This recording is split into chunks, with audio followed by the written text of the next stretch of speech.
When I talk about the Matrix, I'm talking about the systems which have been created by society, which are deliberately designed to enslave. In the movie, the Matrix were used for our body heat, but here in this Matrix, we're used for our efforts and our energies. And you're existing inside of a system which is deliberately rigged to make the rich richer and for the poor to stay poor. Top G, people wanna come and minus me. Everybody look at me, I'm a G. Why you mad at me? Cause I'm a G. Yeah, top G, people wanna come and minus me. Everybody look at me, I'm a G. Why you mad at me? Cause I'm a G. Yeah, top G's only. Too many phony, masculine homies. Females acting like they are holy. Ends up being lonely.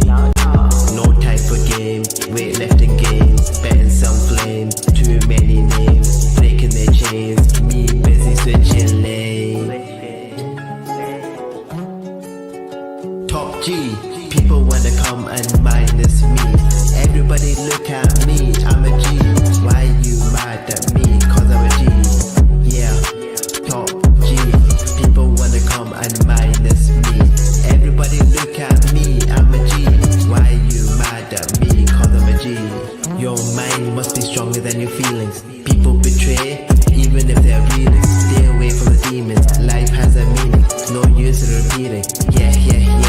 People don't like it when I keep it going, but rap is the best and I keep it flowing. My social media keeps on growing, my looks I keep glowing.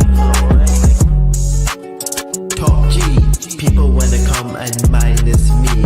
Everybody look at me, I'm a G. Why you mad at me? Cause I'm a G. Yeah, top G, people wanna come and minus me. Everybody look at me, I'm a G. Why you mad at me? Cause I'm a G. Top G, people wanna come and minus me. Everybody look at me, I'm a G. Why you mad at me? Cause I'm a G. Yeah, top G, people wanna come and minus me. Everybody look at me, I'm a G. Why you mad at me? Cause I'm a G.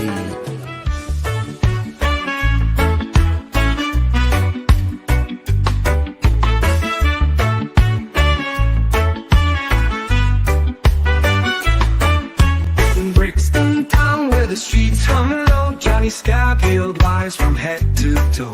With a heart of fire and a soul so grand, he became the chief of this rugged land. Old King Scab, Rasta Prince, Ganja Man, leading the people with a steady hand. A hero's tale born in the London rain, he lifts us up time and time again.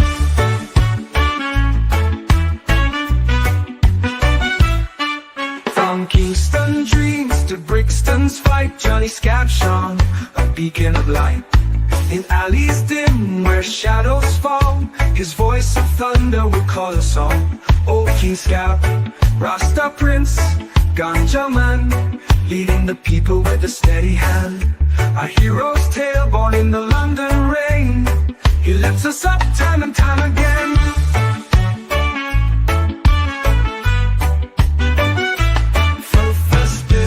In hand, he played the tune under moonlit skies or a blazing noon.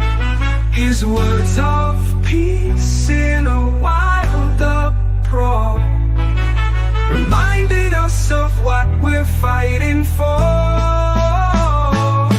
Oh, King Scab, Rasta Prince, Ganja Man, leading the people with a steady hand. A hero's tale born in the London rain, he lifts us up time and time again.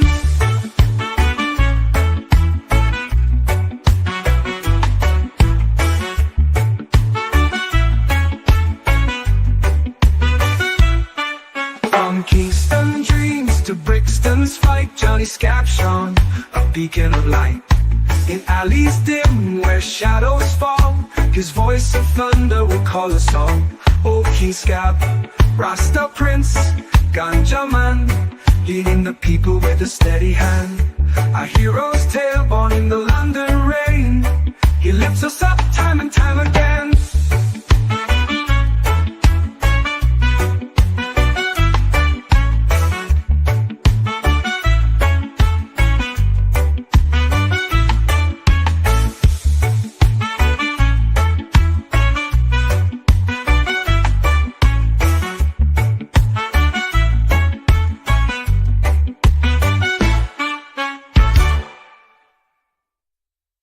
a spliff in hand, he'd play the tune. Under moonlit skies or a blazing noon, his words of peace in a wild uproar reminded us of what we're fighting for. O King Scab, Rasta Prince, Ganja Man, leading the people with a steady hand. A hero's tale born in the London rain, he lifts us up time and time again.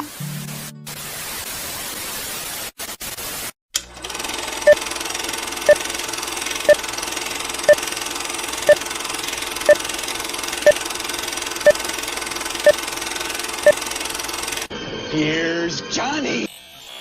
Hello, you beautiful lot. How you doing tonight?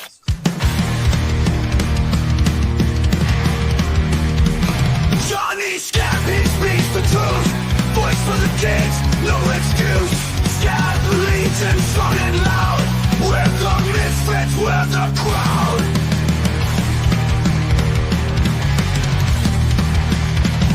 On the screen he shows the way. Through the rules we won't obey. World's gone mad but we stand tall. Scab Cast fans will never fall.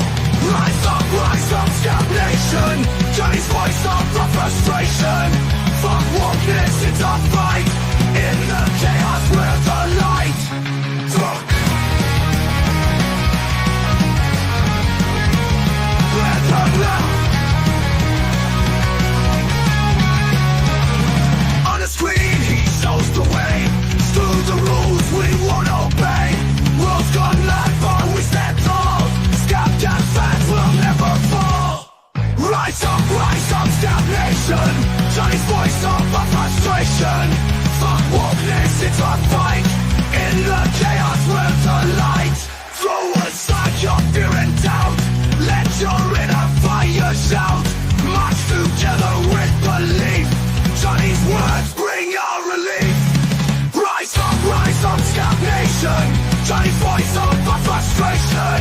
Fuck wokeness, it's a fight. In the chaos we're the light. Throw up. We won't go, we won't break. In Johnny's name we reawake. Scab Cast warriors unite. In this journey we ignite. We ignite. We're the light. We won't break. We won't break.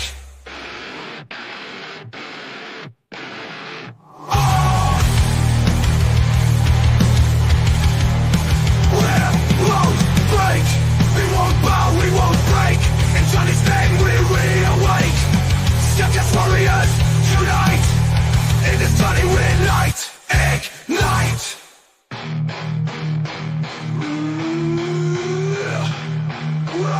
We're the light. We're the light. We're the light. We're the light. We're the light. We won't bow. We won't break. In Johnny's name, we reawake. Scab Cast warriors unite. In this journey, we ignite.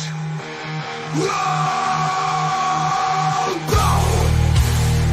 We won't bow.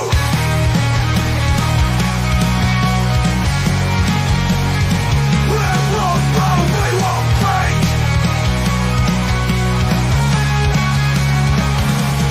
We won't bow, we won't break. In Johnny's name we reawake. Scab Cast warriors unite. In this journey we ignite. In the night we won't break.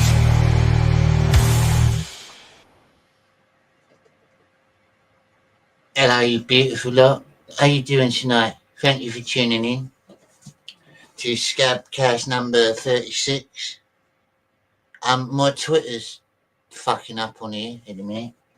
I was trying to just log into it, but it's messing up because I've got to send something to Dennis Rodriguez. So I'm going to have to do it on my phone as I talk to you.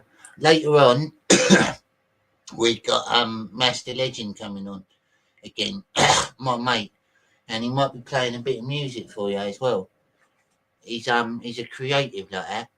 He's got a few chart-topping hits, as he calls them. Yeah, he's a very interesting man. I shared a clip of him recently, and he rescues stray dogs. He's got quite a collection now. Gypsy, Buster, they're very cute dogs as well. But as the main thing that everyone knows about him is that he's a superhero. He's a real life superhero. And by that, I don't mean that he's got magical powers and things like that. I mean that he goes out. He's like a vigilante, but he don't just go out beating people up. He's he does a lot of things. He's a what do you call it? What do they call themselves? Altruists. You know, I don't know. I think that's it, isn't it? People that go out and do good deeds and stuff like that.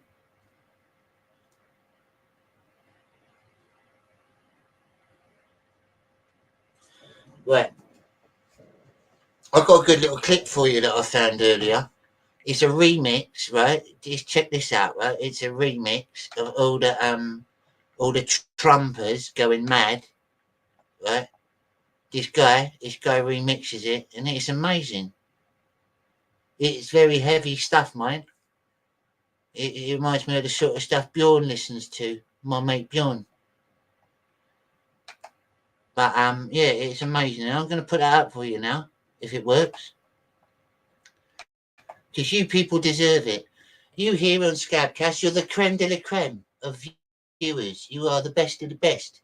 I mean, everyone else like John Maydin, Ethan Van Scover, Shane Davis, they've got all right people in their chat, and a lot of you cross over. But the ones that come here, the loyal ones, you're the best. You're the ones that I help out in a flash. You're amazing.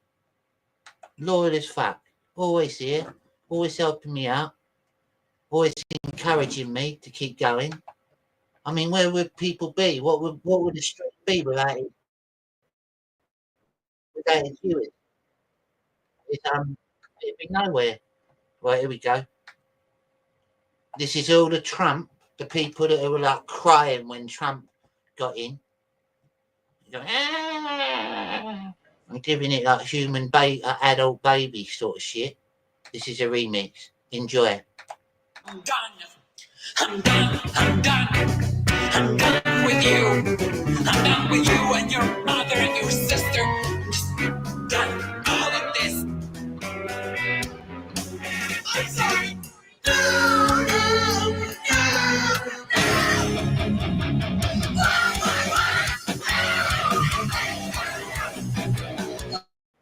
Why? Do you really hate me that bad? Why? Do you really hate me that bad? Why? Do you really hate me that bad?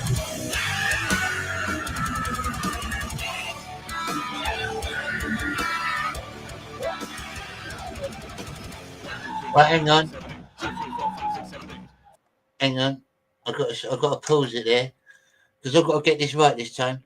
Dennis Rodriguez. There was another guy who made a better job. Yeah, probably was. This one, I'm going to say it right this time because I came to my mind the other day that I've been mispronouncing this gentleman's name. One of my mates. I've been calling him Travis Patrick, but it's not. It's Travis Parrick, isn't it? And I apologise for that, Travis. I only realised the other day, it came to my attention. One of my mates told me, they said, you're pronouncing your mate's name wrong. I said, oh, fucking hell, I am. It just looked like Patrick from where I was looking. Thank you. He's super chatted. Bring it, Sir Scabs. Bring it. Thank you, my brother. I very appreciate that super chat. Because with that $2 super chat, you don't realise how important that is. with that super chat, you just knocked me over my threshold. So it means, because when I get to like your equivalent of $60, it allows me to pay out, and I can't do it, but you just done it. So that's amazing. Thank you. You're amazing. We got a salute. We got Adam Weber, my top dog, my lieutenant. Carbon Heart, how you doing, buddy? Hansel Hauser, Nicholas McHugh, and Mr. Perrick again. No problem. Here we go. Here's the rest of the remix. 4, 5, 6, 7, 8. 4, 5, 6, 7, 8. We got 1, 2, 3, 4, 5, 6, 7, 8. 3, 4, 5, 6, 7, 8.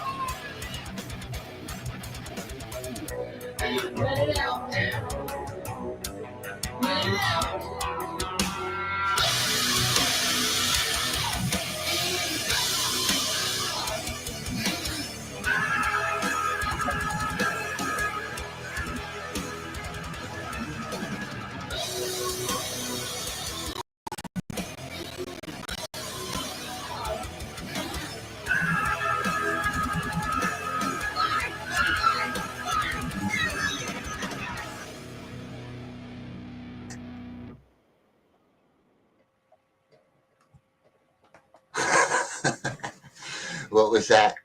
Yeah, I don't know. It's just that's what the kids do, in it, when they swing their hair around. I don't know, like mushing, they used to call it, didn't they?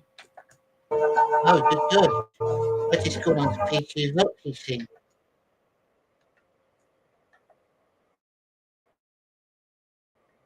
That's a good advertisement for him, isn't it? Go and look at that after this.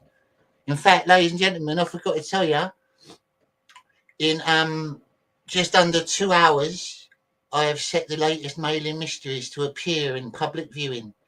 So hopefully, just after or near the end of this show, maybe even whilst this show's still going, mailing mysteries will be released for your beautiful eyes.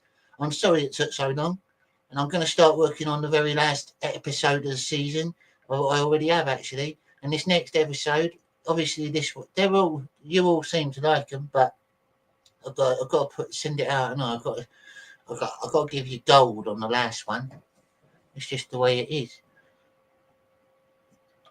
Yeah, Dennis Rodriguez is taking the piss out of my metal moves. I'm hip and down with the youth. I know it. I used to do the pogo. Nice. Yeah, I hope you enjoy the new Maiden Mysteries. It's obviously it's a transitional episode, but yeah, it's a brilliant. I had fun rewatching it. I don't always. It's hard I'm very critical of my own work. I'm very critical. All artists are, aren't they? I guess. Like you're never happy, are you? You think, oh, I could have done something there, but I think it just comes in the heat of the moment with me.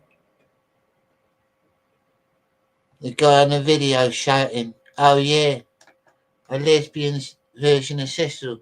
Oh yeah, that was I watched the original of that the other day. He was very screamy. He was just like, "No!" And then he turned the other way and goes, "No!" And then he span right round, done it, "No!" And then come back. It was like very over dramatic. Too much. I mean, it's all right. Have a little cry if you want, but come on, it's not entertainment.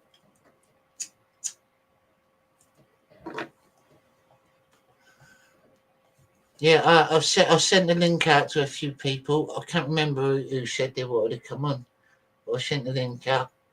It doesn't matter if you come in or not, really. Master Legend will be here soon. He'll be here in a bit, I expect. I'm just going to find another video from that guy. I got another video from the guy who remixed that, and that's quite funny as well, actually. Oh, not this one. Just watch this one.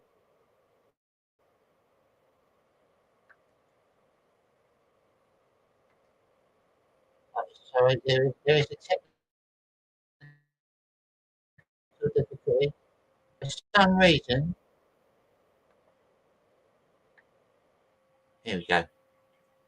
That little screen was shut up now. Right, here we are. Is it? This one's called I'm Not Gay No More. I found this one quite good.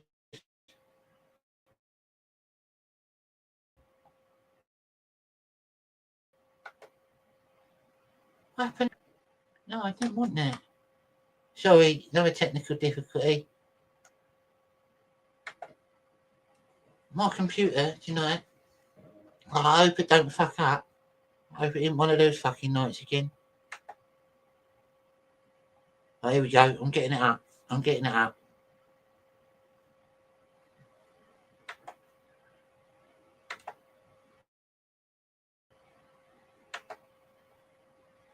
Come on. The gods don't like me, you know, sometimes. Fucking Trump screamers. They're everywhere.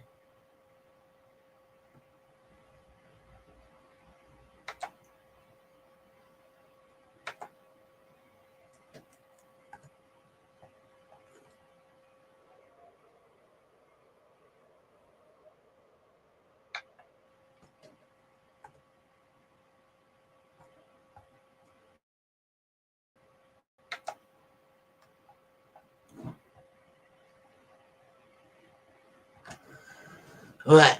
So what you lot been up to this week then? Has it been good for you all? No, I'm not muted, am I? I'm not muted. No, not you again. Am I muted? I don't think I was.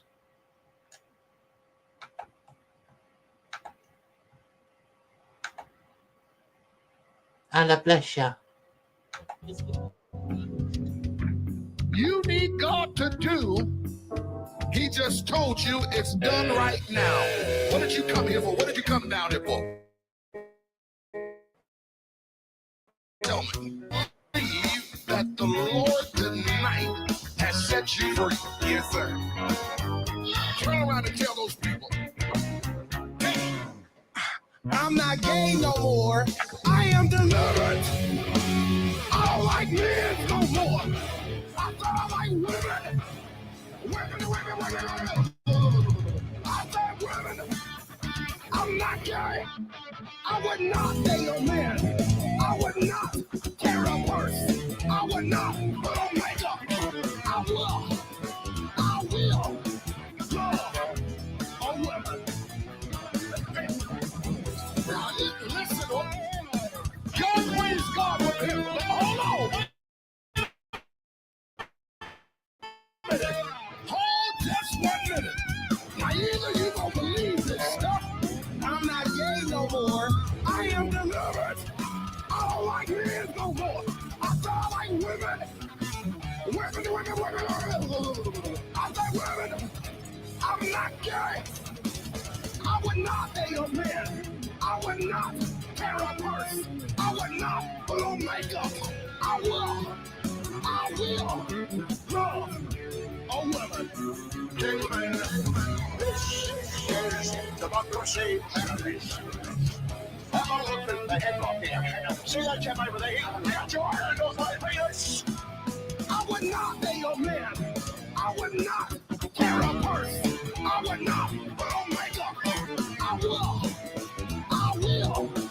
love a woman. I wish I had some shown up believers that'll come down here and dance with him and tell him you can do it in the name of Jesus. We don't just preach condemnation. We preach reconciliation. When I tell you, I want you to run down towards that camera and tell him I got a brand new life right now. Run! Are you looking user? Are you ready to receive my little penis? I'm not gay no more. I am delivered. And user, are you ready to receive my little penis? I'm I'm not gay no more. I am delivered. And you, sir, are you with you, receive my little penis? I'm not gay no more. I am delivered. And you, sir, are you with you, receive my little penis?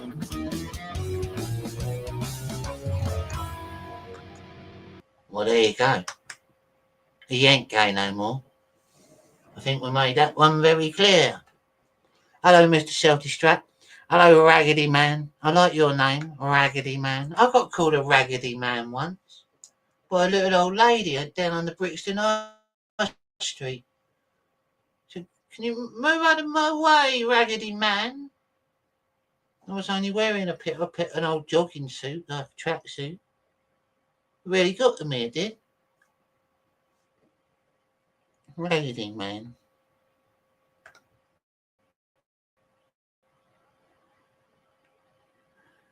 Yeah, that was quite. That's a good channel. It's called. I'll find the name of the channel for you if you want to look him up, because it's only fair. He's doing this hard work. Andre, let's have a look. I'll bring his channel up for you. He's called Andre something. It's not the Giant. It's definitely not Andre the Giant. I would know because I was a big Andre the Giant fan. Here he is. I'll bring him up for you. Right.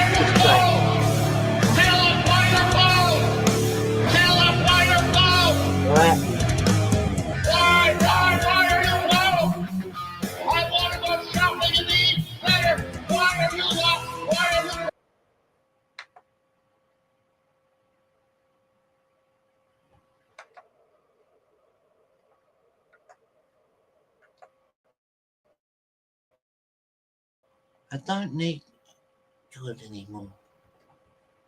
Election meltdowns. Yeah.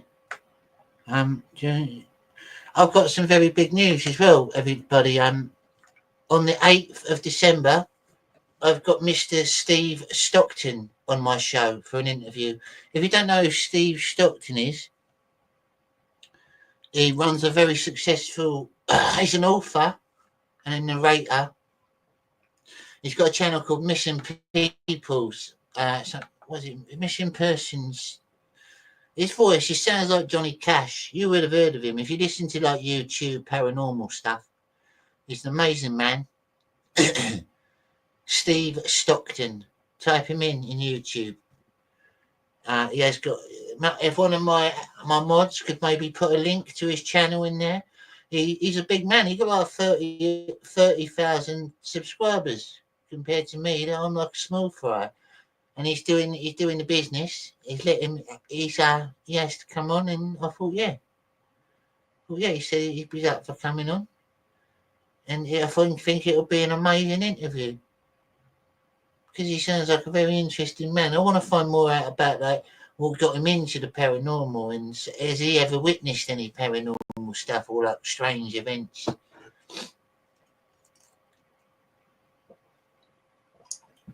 But I'm hoping that I'll get a good turnout, because it's something different for you all.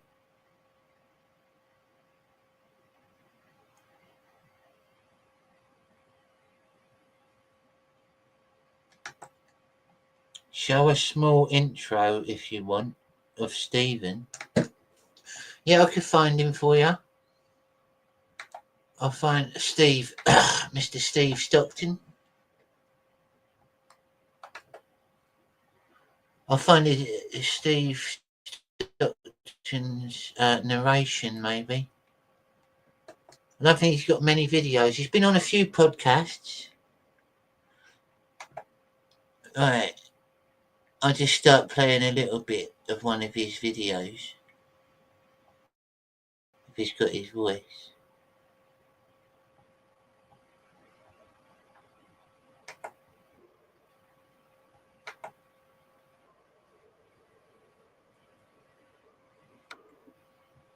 Here we are.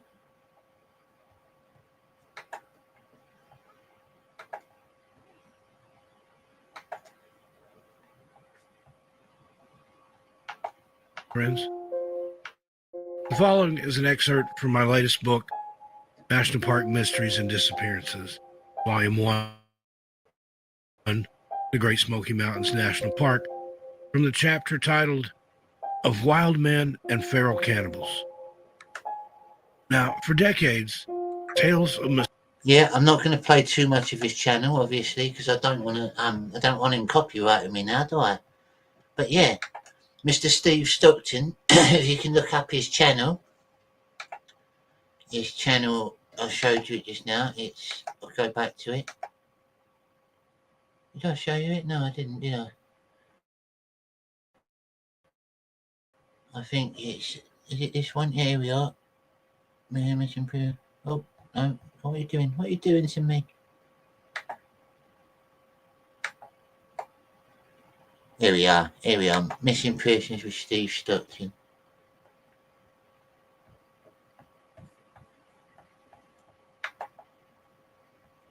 So yeah, if you could go maybe subscribe to his channel. He's going to be a guest on Scab Cast. And he's a very nice man in private. I spoke to him in emails, and he's a very nice fella. Very, very happy, very willing to come on and to discuss what I want to discuss. So yeah, go and give him a little like if you can, just on my behalf, if you wouldn't mind. Also, make sure you're still subbed to my channel, because YouTube's been kicking people off of channels lately. Yeah, you'd like his videos. You'd love his videos. He's a very interesting man. I listen to him in bed sometimes. It gets me all chilled out. He's got a very nice voice, like Johnny Cash. Very relaxed. Yeah, go give him a like, ladies and gentlemen. He will be on the show later next month, early next month. And I'm very excited about it. I always try and get the best guests. I've had 2 real life superheroes on now, Mr. Jack Burnett, and I've had Master Legend. He should be coming on again tonight, hopefully, Master Legend. Yeah, I've had a lot of comic book artists, obviously. I always get the king of our CG horror, Mr. Peter Gilmore. He's a very good friend of mine. I've been very fortunate since coming across Comics Gate. Dennis Rodriguez has gifted 1 Johnny Scab membership. Thank you, Dennis, my amigo. You gifted a membership. And congratulations to whoever got the membership. You're a very lucky person. Because you can probably go watch Made in Mysteries now before it comes out. You've still got a little bit of time. It's coming out in about an hour or so. But if you've got a membership, you've just been given a membership, you should have access to it. So congratulations and thank you, Dennis. Cheers. Yeah, I was looking around earlier. I don't wanna bombard you with clips and stuff, because obviously that's boring. But yeah, if you could give Mr. Steve Stockton a like, Missing Persons Mysteries with Steve Stockton. I think you'd find him interesting as well, genuinely. I'm not just trying to pump it. Off we go in my... Did you see my Trump video the other day? I bet a lot of you already seen it, haven't you? Any melody, could you say? Yeah. He's the greatest bard in alternate Earth, you see. He's magical. He's like the Tom Bombadil. I think I've watched some of his content. In fact, it's... No, yeah, it might actually be him as well. It might not be AI, because he does a lot of collaborations. He's got his own channel, but other channels hire him to do stories because he's that good. He's an author and he's got a good voice. So other horror channels hire him to read stories for them and have like their own playlists with him on. And yeah, he's that big. So yeah, you probably have heard him somewhere and listen to his voice. I wasn't just bigging him up. He's got a lot of subscribers. He's a very talented man.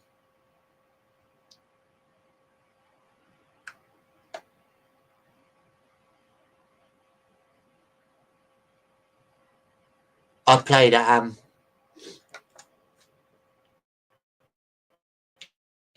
sometimes I just think I wish I was a cowboy, because I think I'd be good as an American. I would have been very oh good. I thought that cut out then. I would have been very patriotic as an American. And I'd have been amazing with guns. I'd have been like top dog with guns.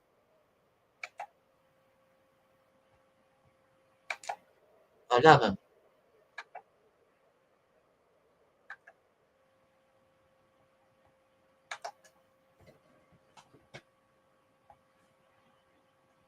Yeah. I was here we go. I'm going to show you something now.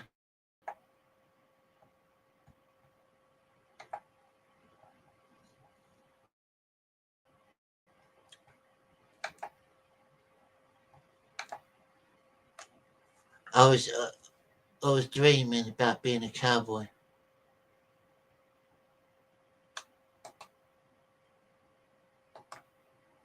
I don't know why it's going so slow. Come on.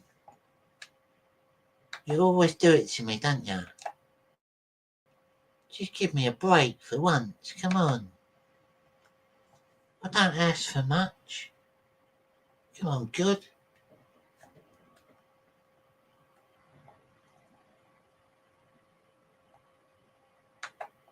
Yeah, I was basically I downloaded a game.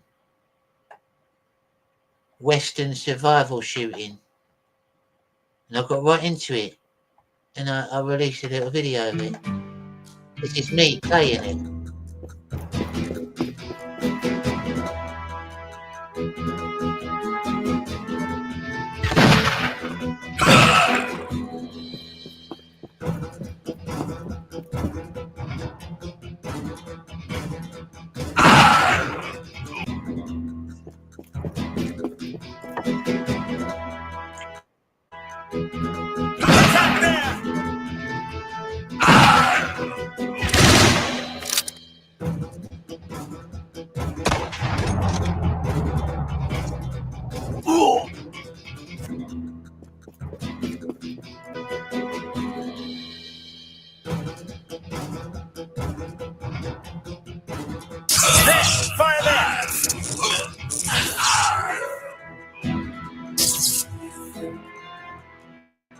Going for like head and neck shots or like spine.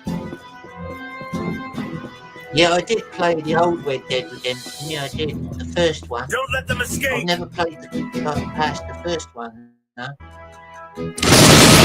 Brilliant game, Red Dead Redemption.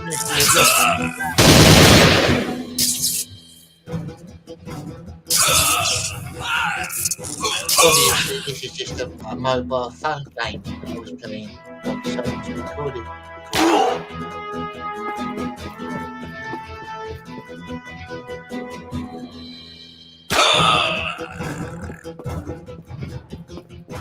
There was a special character I had to kill. He was wearing like a gay yellow suit. Hunter over there! I shot at him. He ran away. I shot him. Here he is. This fucking idiot. He runs away. I missed. What I hit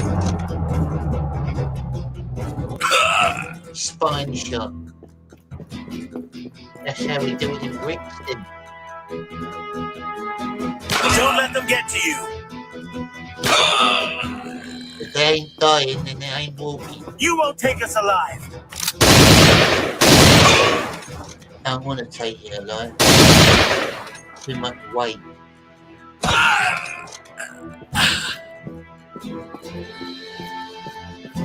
Jump down to cover. I'm such a... I like to pretend I'm saving. No, I'm a gang of outlaws.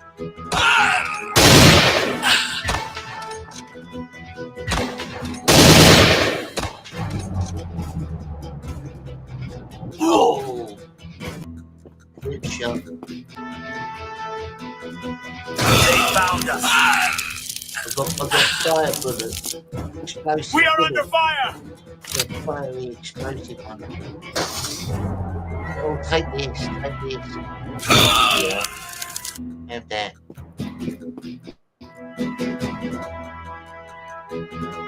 Attack there.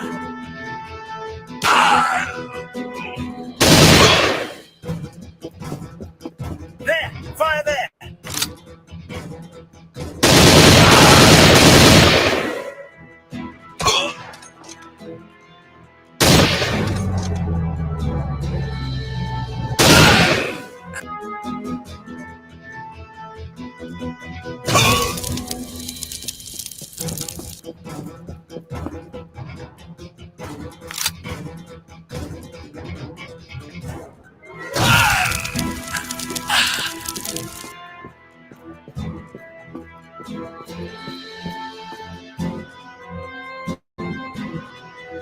I was trying my best.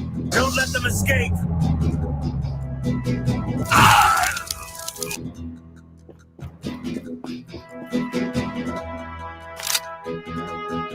Hunter over there.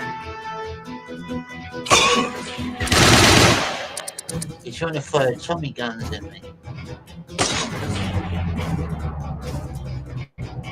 Whatever they got.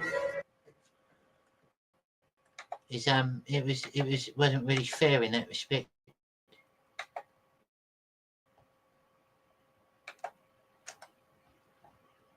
They had machine guns, and I was using just a rifle and a revolver. I mean, that's not very nice. I think they'd even the odds a bit, wouldn't you? But nah.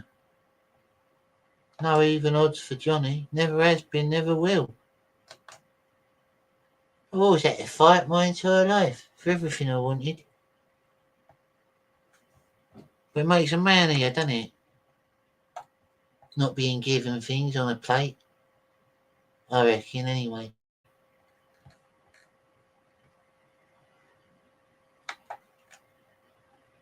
I hope that you, the other day, ladies and gentlemen, to all my American followers and American viewers, I did a little tribute. I think most of you have probably seen it, but I show people who haven't, because a lot of people who watch this show back, a lot of the people who watch this show back are different from my other viewers. So, yeah. This is my tribute to President Trump. I'm talking about him. American, fight for the rights of every man. I am a real American, fight for what's right, fight for your life. So here we are, ladies and gentlemen. What we've been waiting for years. Donald Trump, the greatest man to ever grace the West, is president again. Or as I like to call him, the King in the West. Hail Donald, King in the West. The time of Biden is over. The dribbling old kid sniffer is gone. Well, he's still around somewhere, but he's not as powerful as he used to be. His power is waning. I got my handicap, which when I was vice president, down to a 6. He can't hit a ball 50 yards. His power is like fading away, like Sauron. And Kamala Crackhead Harris. You think you just fell out of a coconut tree? She's gone as well. She's gone insane.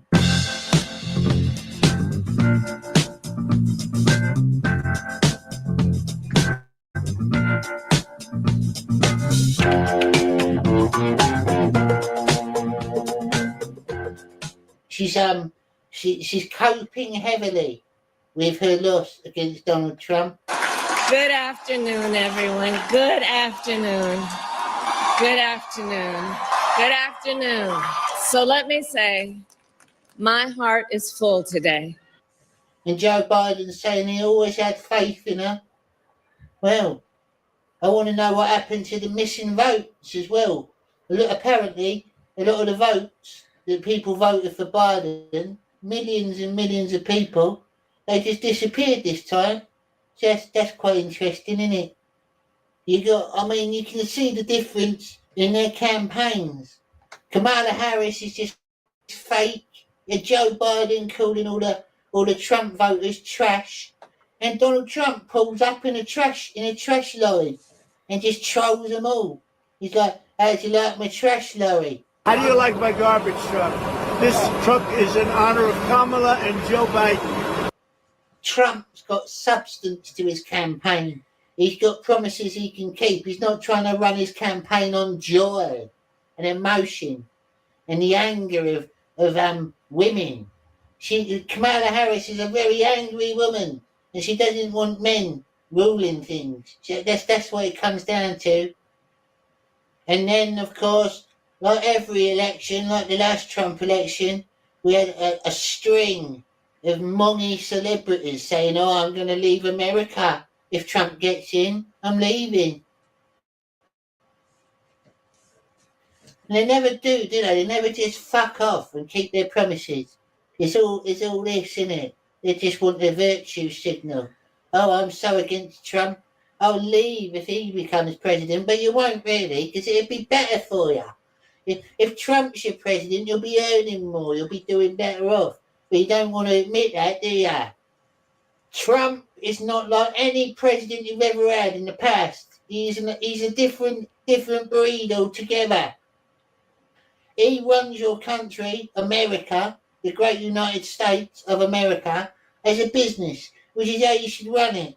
He knows what he's doing. He's been around the block a few times. He's in the game, mate. You got to trust him. He's going to make America great again. And in the process of doing that, he's going to make England and Britain great again as well, if our commie government work with him.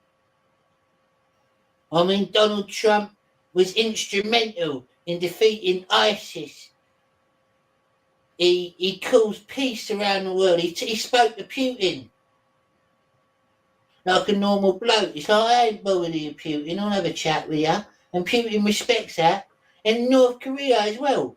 Trump goes to North Korea. He said himself, Kim Jong-il tried to threaten the young'un, Kim Jong-un, whatever his name is, tried to threaten him. And he said, "I've got a red button on my desk." Press that red button? Wait, is it gonna kill everybody? And Donald Trump says, "Well, yeah, I've got one on my desk as well, but mine's bigger and it actually works." Bloody phone, who's phoning me now? Right in the middle of a recording as well. John, it's late. If you hurry home, we can sit down and have dinner together. Donald Trump has said that he's going to get rid of all the gender affirmation in schools in America and start looking into the doctors that allowed it to happen. He said he's going to back Israel as well. He's going to back Israel against the evil Hamas. And they're sucking up to him now as well. Keir Starmer's ass licking him, brown nosing him. "Oh, I'm so glad you're in charge, President Trump."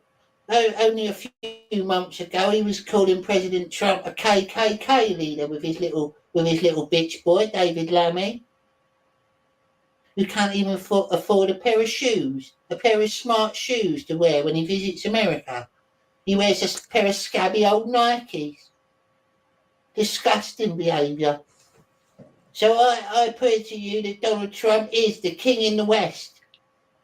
We as British people support him as American royalty, and I am sure that he will make your country and our country great again. He'll stop some of the wars. He'll give some of the dictators a little slap, and he'll sort them out.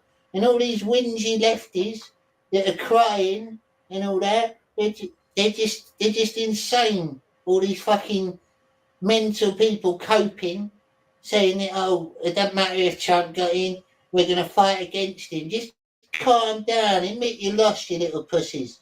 Get on with it and accept it and help make your country great again. So everybody who voted for Trump, give yourselves a pat on the back. In fact, now, give yourselves 2 pats on the back, because you helped change the world and you're an amazing person. Hail the King in the West. I am a real American. Fight for the rights of every man. There you go. He fights for the rights of every man because he's a real American. Thank you for tuning in, everybody.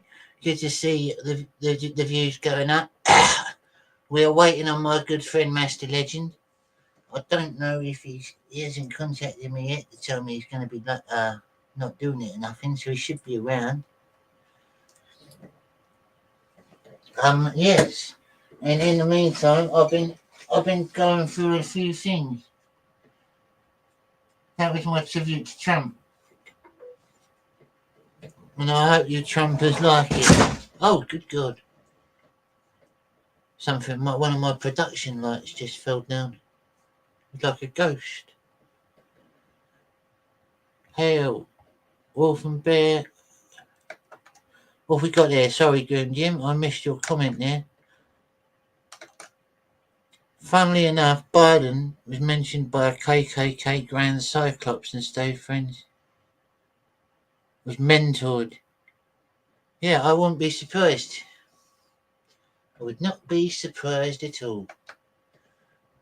Biden's a very evil man. He was and he the one that, like back in the day when he was younger, he said, "Oh, I don't want my kids growing up in a racial jungle," or something like that. I mean, you're basically like, I'm not woke or anything, mate, but that's pretty racist. You can't say that, Joe. You're basically calling them like monkeys. KKK has the coolest titles. Not really. Like, they're a bit unoriginal, aren't they? Like, I kind of get what you're saying, Rocky.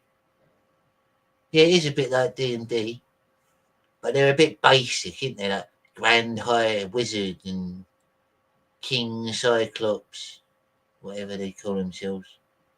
I think you can come up with more original names.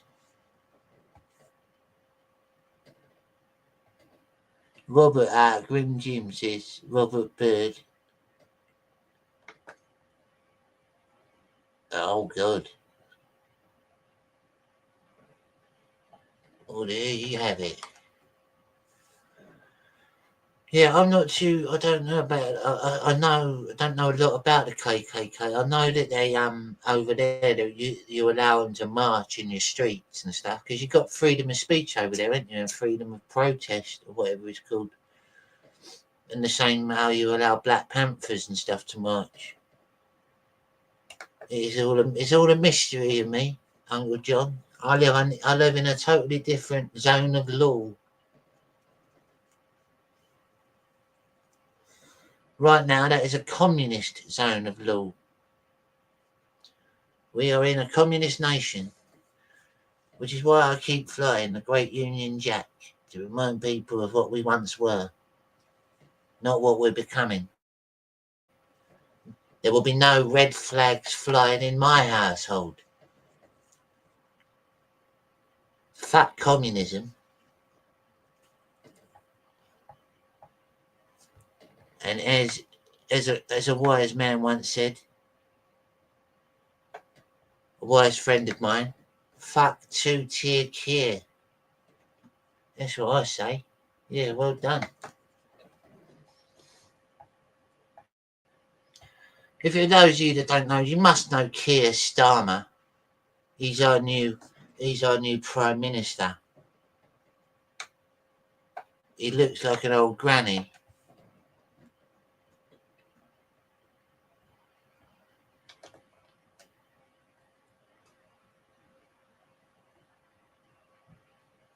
Great friend of the Clintons, yeah.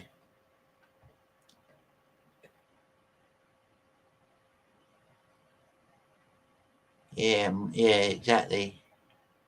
communistic monarchy. Oh, good God, I feel sorry for X. Trending, is he?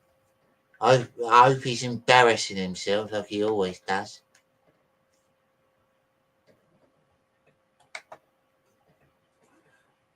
Nice to see some new people, not new people, but people that aren't as normally as loyal or haven't got time to be in here. You've got Rocky McCobb in here tonight. I like Rocky McCobb. He comes in quite a bit. And he says, he seems like a worm. Yeah, he is. He's less than a worm. He's a Marxist amoeba.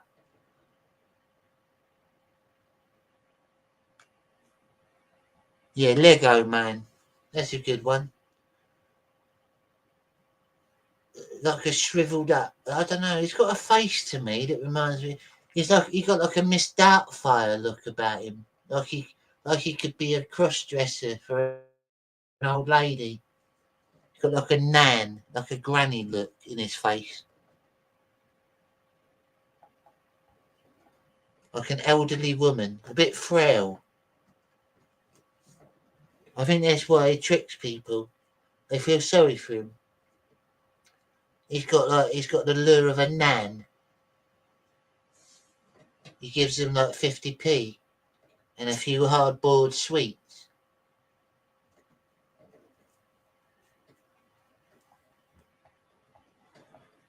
Thank you for tuning in, ladies and gentlemen. This is Scab Cast number 36. Now I work hard, ladies and gentlemen. I might be a small creator, and I'm not your Mailings or your whatevers or your Ethans or whatever, or even some of the lesser ones. I'm not as big as them. One thing you would always get out of me is genuineness and respect. I acknowledge all the support that you lot give, and I really appreciate it. And I'll never start thinking I'm above you. That's the main thing. I am better than you. You just help support me now and again because you're entertained by the stuff I say, and I'm very happy that I can entertain you with the stuff I do and create. It's like a fair trade, isn't it? And at the same time, I'm very loyal to my chat. And I notice things as well. I notice a lot of things. I notice when people are ratty. Like I've had to drop a few people as admins lately, I'm not going to lie, of my chat. Because they seem to be ratty little fuckers that go around like bad chatting CG when they think we're not looking. And they know who they are. I'm not going to drop any names. But I don't abide that. I ain't having that. I'm an honourable man. You're either with me or you're against me in my book. That's the way it is. That's how us English are. There's no middle ground. So, yeah, it's nothing personal. If you've been dropped as an admin or a moderator, then that's for you. You know what you've done. And it's disrespectful. It's dishonourable. And it don't fly. Don't wash with me, son. Not at all. Us English got pride and honour. We don't go and view and suck up to the enemies of our friends and things like that. Dishonourable bum-lick behaviour.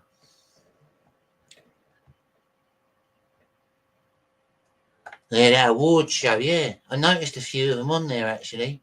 A few people that I thought were all right, but they turned out to be little bitches dishing CG. That's where I spotted a few of them. It was very handy to me, that award show. It revealed a lot. Painted a clearer picture of the sort of people I thought that I was once happy to keep company with. Because like I said, I can't let that slip. I don't keep company with dishonourable rats. It must be a British thing, I guess. I guess we're a bit more blunt and to the point when it's like that. Thank you for tuning in, ladies and gentlemen. What have we got here? He's been...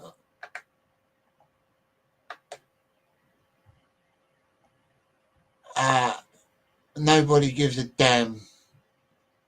Awards for danger, Vanessa. Yeah, I agree. I mean, what even is it? What is she? Some butch lesbian that hides behind the camera? Like, what importance is her award to the comic book world? Has she created a top selling comic like John Malin or like Ethan Van Sciver or even a lesser comic gate creator? Has she done any of that? Has she? I don't know. I don't know. But unless she has done that, I don't even see what her opinion has, any value her opinion has on anything. This comic book related.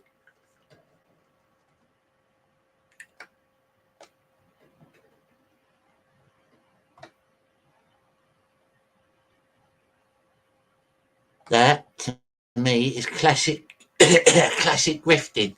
That is, ladies and gentlemen, that Vanessa. Can anyone name a talent that she's got? Does she create any art, or does she contribute to any sort of community online? Apart from just make awards for people that she don't even know to get clout, to get their names involved, and people make people watch her channel. That sets my griftometer off. That does. I'm gonna create an award, shitty little award, and I'm gonna put the biggest names in it, the biggest names, and I'll make it controversial. I'll add some of the biggest names from this group and some of the biggest names from that group, and everyone will tune into my channel, and I'll get thousands of interactions. Griftometer alert, ladies and gentlemen. We have got a very good friend of mine in tonight. At a minute, this is a good friend of mine, Mr. Dennis Rodriguez. How are Hello, you hello. doing? Hello, Very well, Dennis. thanks. Very well. Thank you for I coming on, was. mate. Did Thank you? you for the invitation. Oh, sorry, I'll just turn you up a minute. I can't hear you very well. What did you say then? Sorry. Right. Can you hear me okay now? Yeah. Yeah. Yes, Fine. okay, fine. Well, this week has been quite a wild ride, hasn't it? The whole thing with Dan Doles and Dark Gift, sorry. And now this whole award thing was quite fun. It has been interesting. Yeah. I didn't even know about the awards until John Maiden complained about it on his show. That's when I first saw it for the nominations. That's right. Yeah. No, I think he I made didn't them even a get a big vote for it. favor. I think Yeah. he just made him a big favor, just giving them the highlights, just pointing the big reflectors at them.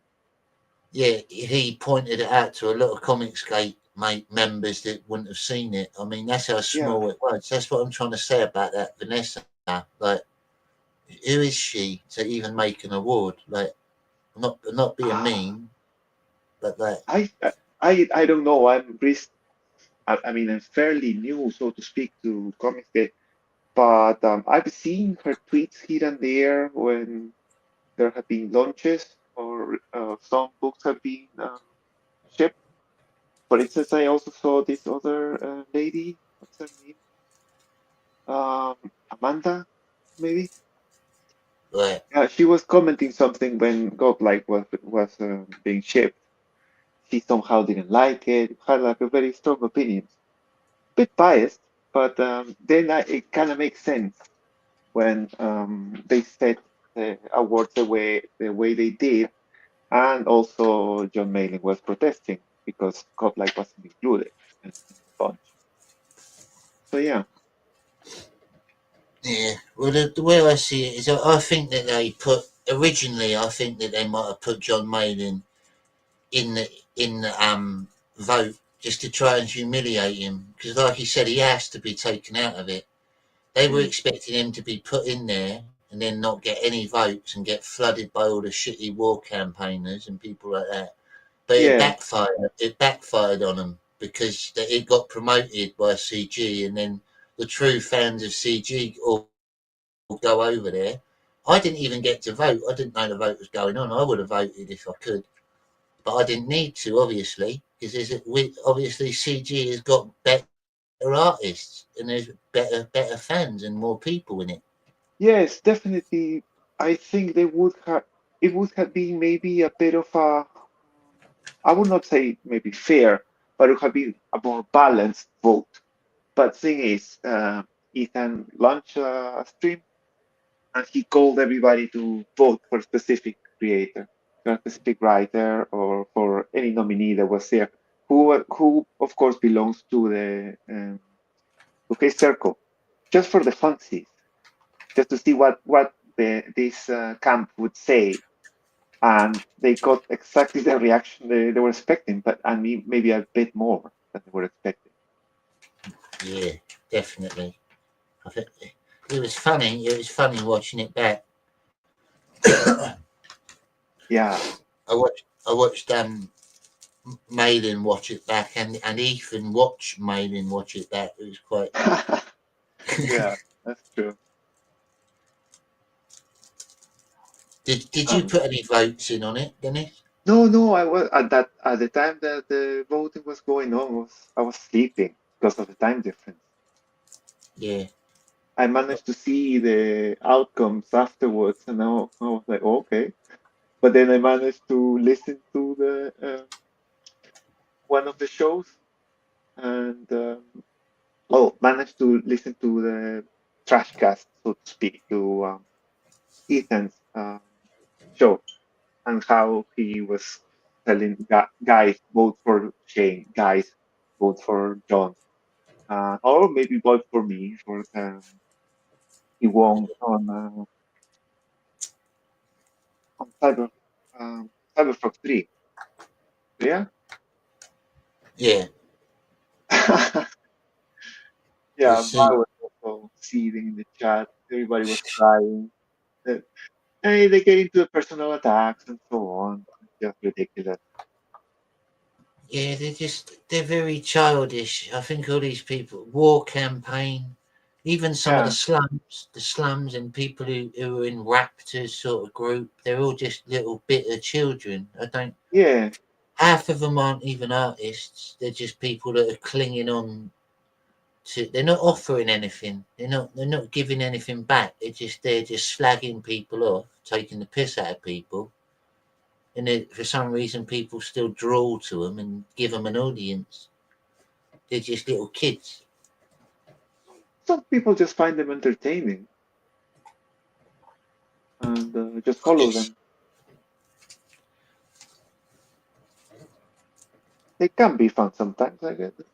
I watched also this Confiscate Live show that Ethan made and invited Dark Gift. And I found them quite balanced, quite. The show was for moments awkward. I don't know if you watched it. Did you?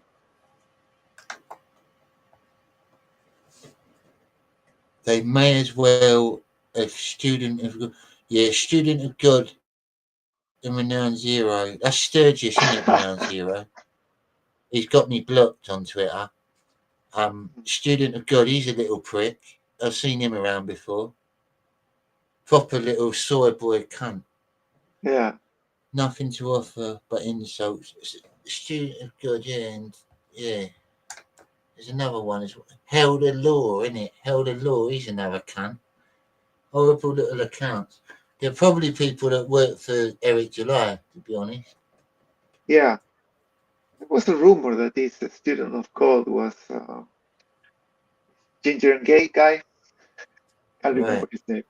That makes Alex, I sense. think. That makes a lot of sense. And that's even in my mind, instantly when I seen them posting Student of God and Held the Law, the things they were posting sounded like they were almost really sort of sucking up to what they like. It just sounded like they worked for Eric, or they're very close friends of Eric at least.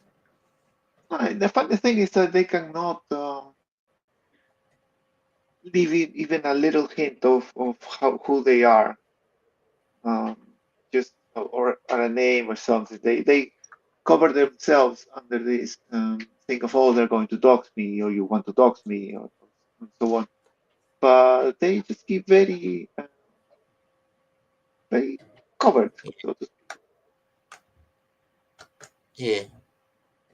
It was funny. Such blameless in the election. speak. Yeah, bitterness.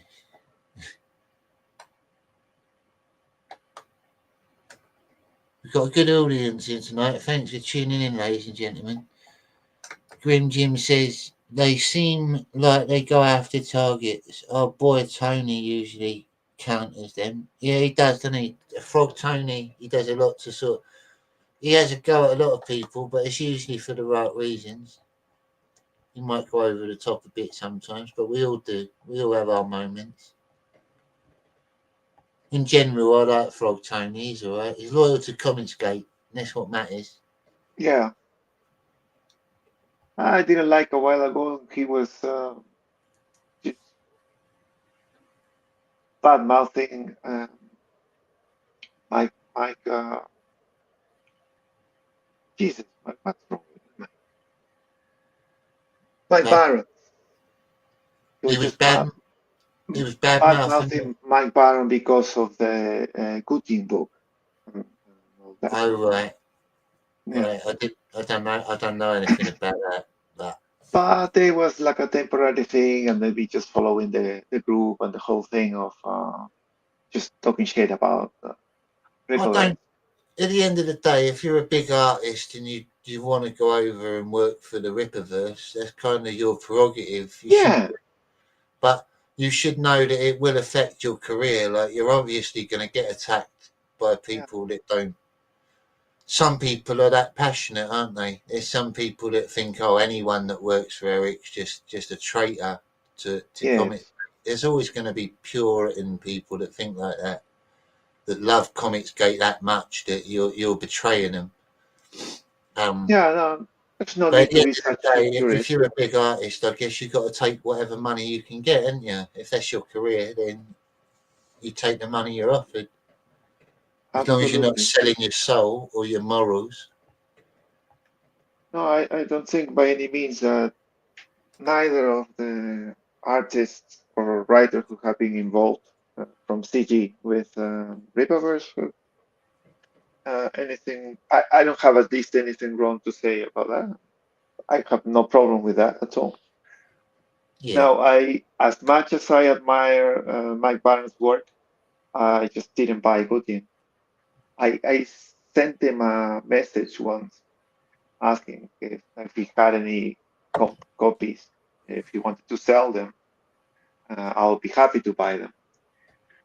But he knows that I live in Germany, so he wasn't really like, oh, it's shipping is a pain in the ass, la la la. yeah, But I I have material from him, some books from him, and I'm happy to read those. That's that. yeah. Okay, yeah. Grim Jim says small channels have to kick up a little drama to grow. Well, yeah, I guess that's kind of true, Grim Jim. But there's also a thing about having talent as well. If you've got some sort of skill or you're entertaining, you haven't always got to kick up drama. You haven't got to pick on people and stuff. That's the problem I see with Lord Raptor Jesus and his sort of ilk. They're just there, sort of bullying people to get a reaction out of the audience. There's no talent there. There's no skill. There's nothing you're offering. I think he's a bit of a con.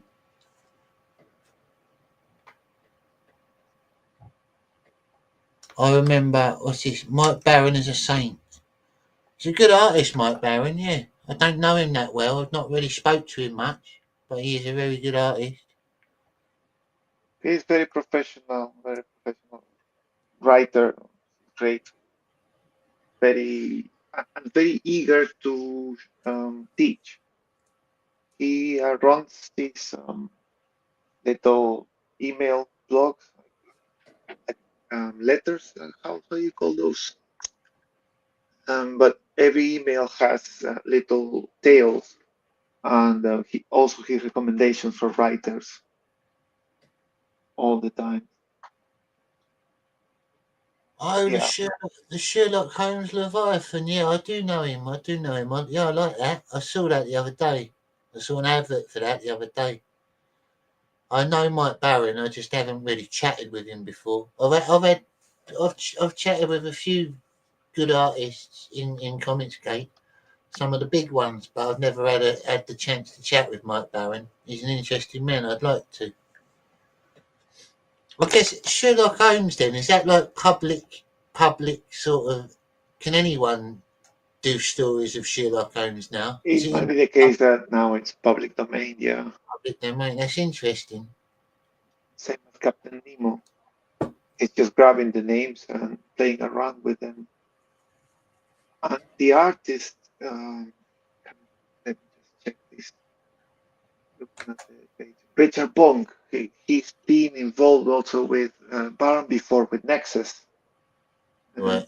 Recently, it has a book that is like 2 or 3 years old, and he's pretty good.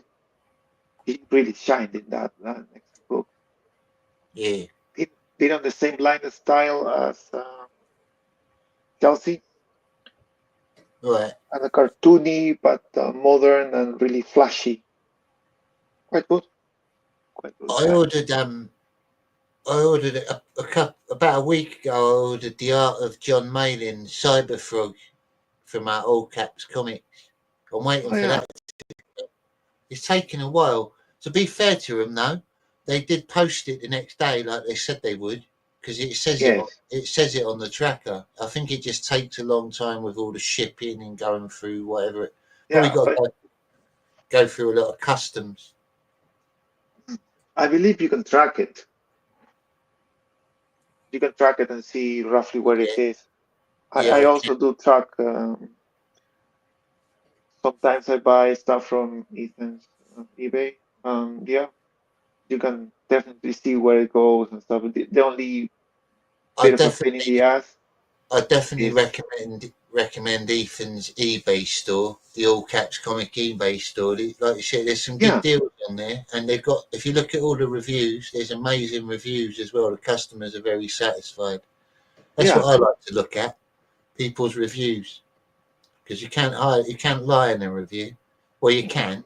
Sometimes people give shit reviews just because they don't like you, but yeah. No, the in thing is general, sometimes people rush to make comments when they have any issues with their shipping or like a bit of a bent book or something, but they are really also really fast to replace the books without any cost, and they send you new one. yeah, that is good of them. Yeah, This is then you get, as long as you don't get like dishonest people that just try and get another copy out of them for free. That's kind of like yeah, a lot of people do that. There's a few scammers out there like that. yeah. It can be the case. Yeah.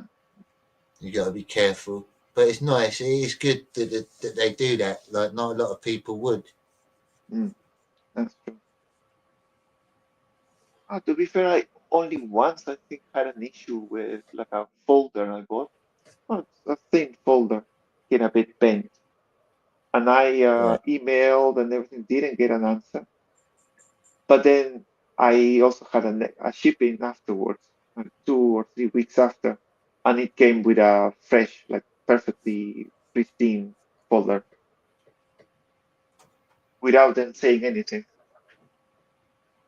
I That's mean, good. they definitely read my email. No, but didn't say a thing, didn't reply, but sent me the folder anyway, Fair which is play. fine. Can't Um, complain. yeah, I think their warehouse must be like manned almost 24 hours. The All Caps warehouse, Could be, or but or I at I least I, I presume they would just work normal hours. These youngsters that work yeah, for here, and mate. it should be secure enough when they just close down and leave for the day. There's Yeah. no fat kids going and putting little dollar bills on the window, What's doing those kind of things.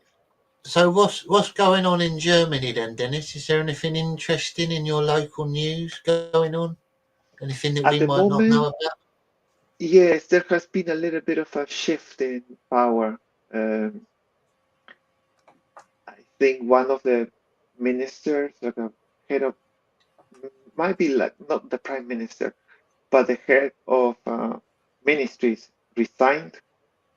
Right. So there's gonna be a little bit of an early call for elections. I don't vote. I just can see things happening. But the fact that Trump won kind of sends waves, and will definitely call for a little bit more of a shift to the right here, which also means no more of these just random crazy immigrants coming. Give us Yeah. more control with that, which is perfectly fine.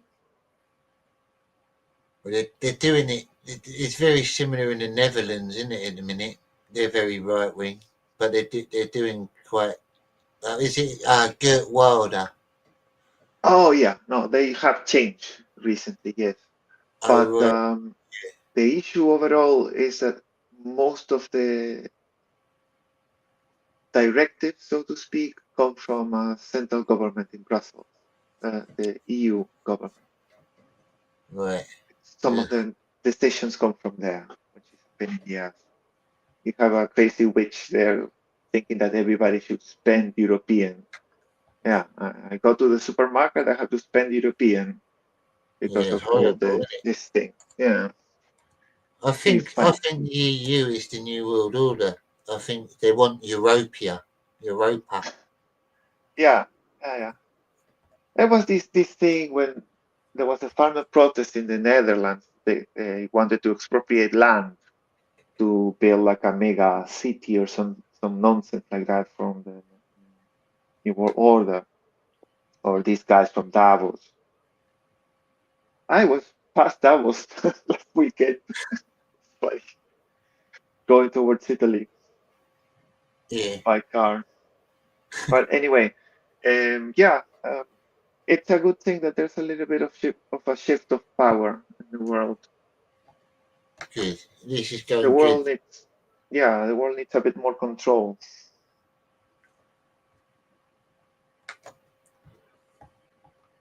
I'm trying to find a good video for us to watch. I Just sent you a video. It should you, be your X messages. I'll have a look. I've got to open it up. I didn't have the screen open. Uh,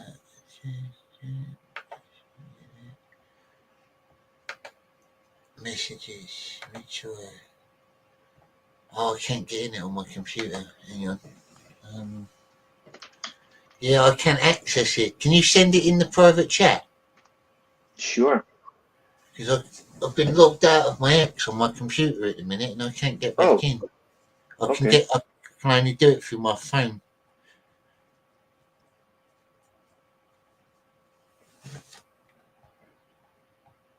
Give me a moment. Yeah, no worries. Thank you for tuning in, ladies and gentlemen. Master Legend will probably be along soon. I'm hoping he haven't said anything different. So yeah, he's a busy man. There you go. Oh, thank you. Let's have a look then. Let's have a look at this.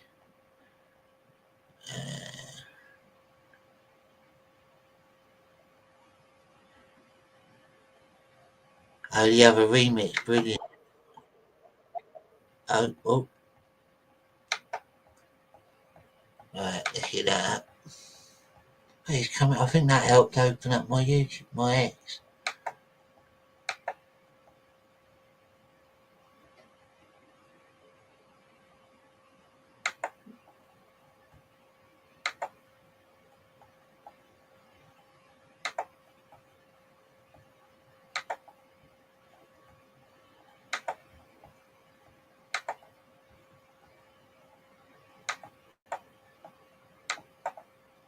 Sorry. No, no, no, no!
Imagine being that woman, being immortalised like that. Her kids and her grandkids, you'll see her like that forever. Yeah, Immortalised absolutely on the deranged. crying.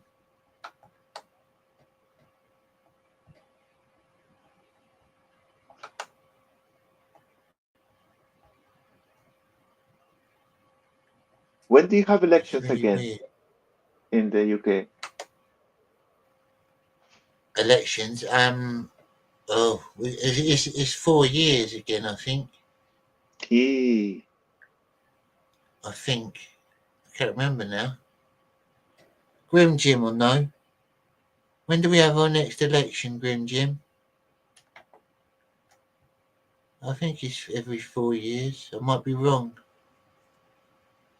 Seems like fucking forever. Every time I think about Trump winning, it's a wave of euphoric relief. Yeah, towards the people like that. 4 years, but yeah, Oh I yeah. think I think it's 4 years, but yeah, hopefully Keir Starmer will get fired before then. I hope they don't keep him in. I don't think there Fire. has been a case in the, at least in recent British history, that has been some sort of impeachment.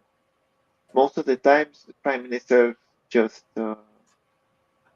they just give up if they feel pressure enough, don't they?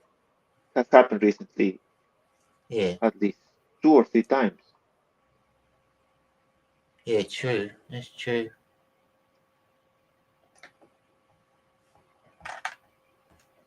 And it has happened with conservatives, that they have just renounced, just left the post, if I'm not wrong. Yeah. What are the two main parties in Germany then? Is there more than two, or is it just two big There's ones? more than two. The thing here is that to rule, you have to make coalitions.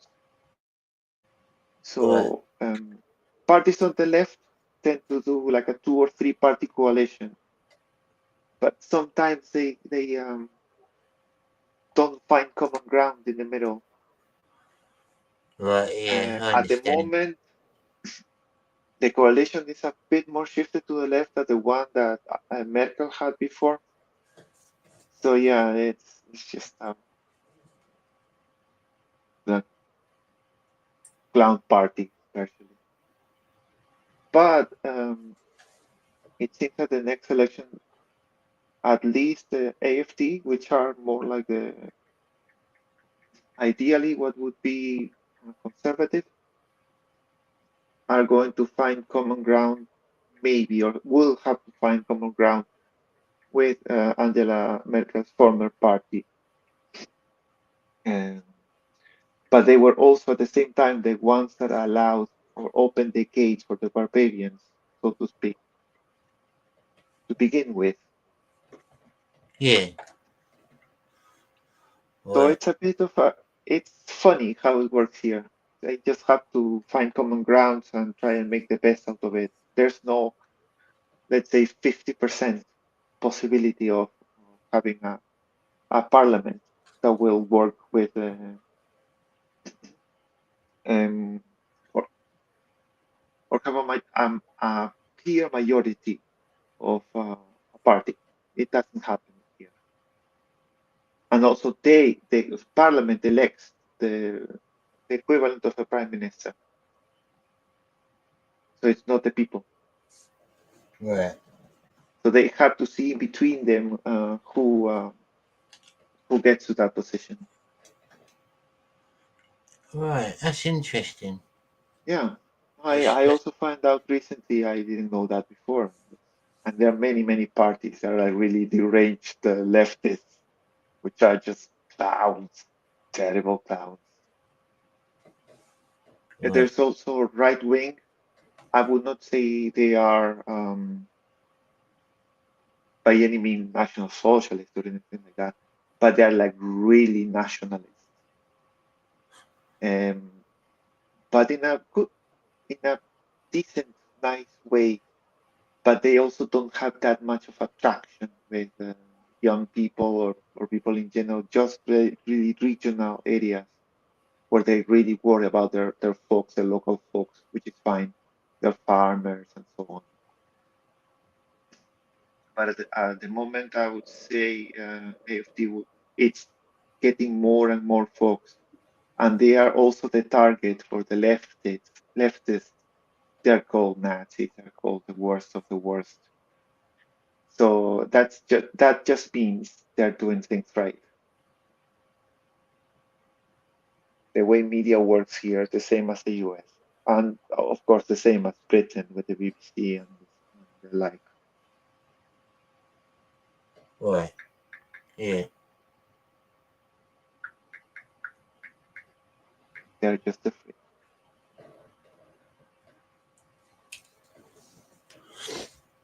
Yeah, I've always been interested in how Germany actually runs, because it's like people get the wrong impression of Germany sometimes. Are the police quite harsh over there on people? Are they quite strict, the police? I would say yes, but they're also very well trained, very well structured. But recently, with all the influx of illegal immigrants and so on, I would Right. say, yeah, no, I wouldn't say they're strict. They just do their job, and that's that. Yeah, they do their jobs well. They're very, like you said, they're well trained. Yeah, I get you. Yeah, There's some American police that are like that. Not all of them, but there's some very good American police. I've seen quite a few. I watch a lot of police programs. Just when I'm bored, I watch film, like documentaries about different police forces catching criminals and stuff. It's interesting. You learn a lot as well. yes, I've always been into that, like crime and mystery. Interests me. How the mind of a criminal works. Criminology. yeah. Well, I carried a course when I was studying that was directly related to criminology. It's a really short course, and we also had to go to the morgue for autopsies, and at the same time, we also had to go to some sort of not like a maybe like a paralegal entity in my country that would see directly crimes that would end up with some sort of injury, but very focalized, a bit of middle ground between what you would call the Jura, the justice system, and the police, like an intermediate kind of entity. It was also quite uh, funny to see how both the perpetrator and the victim would play along and would give you the information because we'll have to see both sides. But yeah, very, very interesting. Yeah. What was it? Someone mentioned Cops. The series Cops, Mr. Self-Destruct. Have you ever watched Cops, Derek? Bad Boys. Dennis, sorry. Yeah, Have you ever? I know. What? That was. Wait a minute. Who started that series? Maybe I have. It was Ah, classic. yeah, no, like a reality TV. Yeah, yeah, I have seen it. Yeah, Yeah, yeah, yeah. it was like the 90s, and they used to have like a reggae song at the beginning. So when they come by, you're brilliant. Mm-hmm. Yes, yes. That Yeah, I remember. started a trend of a lot of shows like that. Mm-hmm. Yeah. I didn't realise that BLM had it cancelled for racism. That's what Mr. Self-Destruct said. That's a bit gay. Oh, really? Yeah, he That says it. sucks, man. He said it. Yeah, till BLM got it cancelled for racism. That's a shame because they Yeah, didn't who really. else commits all the crimes in the US and you're gonna make it Yeah. up? Now, body cam footage. That's always interesting. I watch a few things like that, and criminal interviews as well.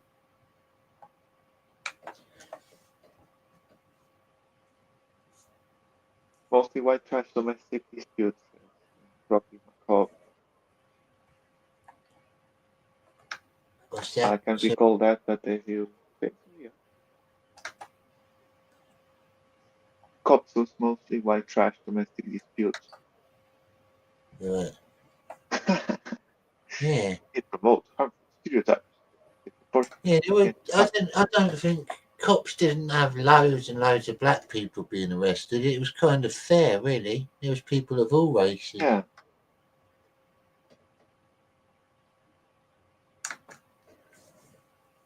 I guess if you moan enough, then they'll do something, won't they? They were really moany, weren't they, BLM? Yeah. Crying about everything. Yeah.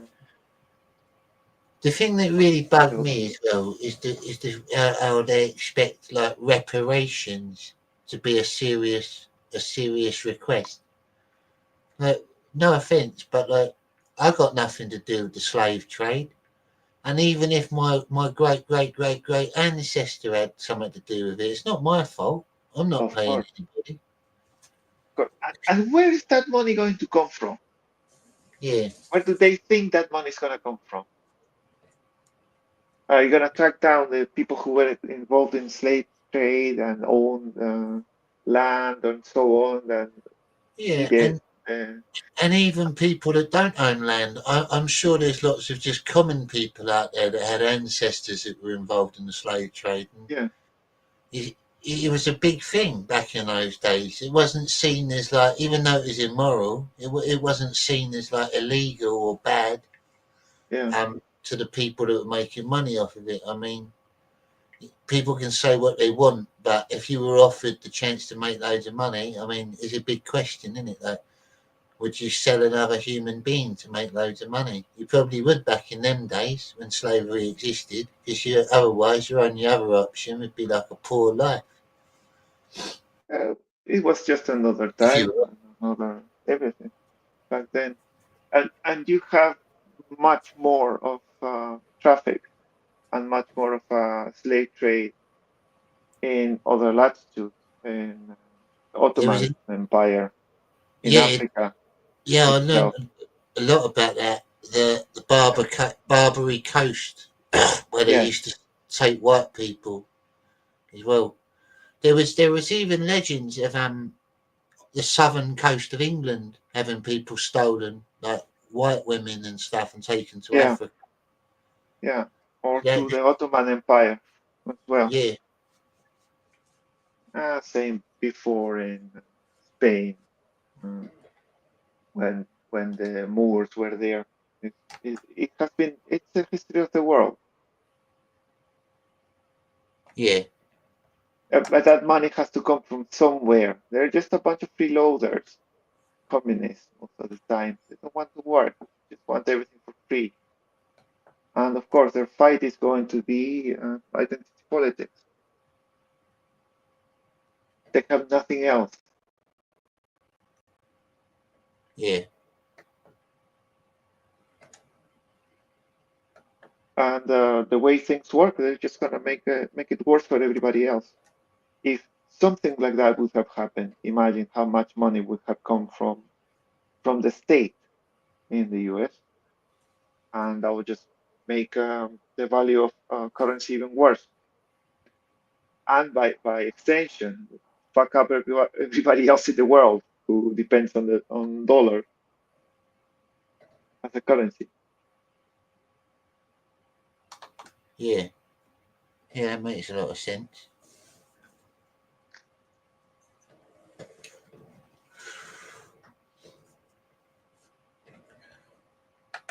Grey Wolf says, I got one of those BLM wankers mad when I told him his reparations were paid 157 years ago.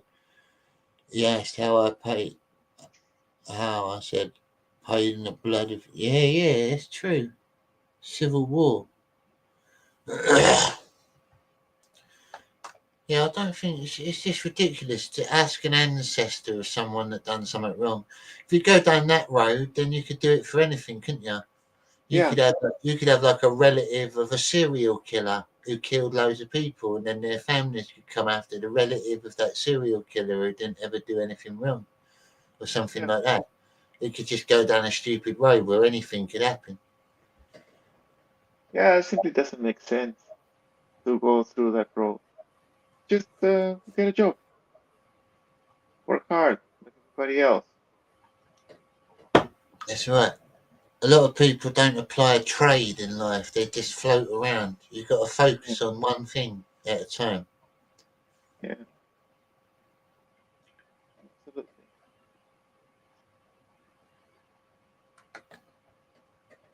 We owe them not one damned penny, says Grey Wolf. Yeah, not a farthing.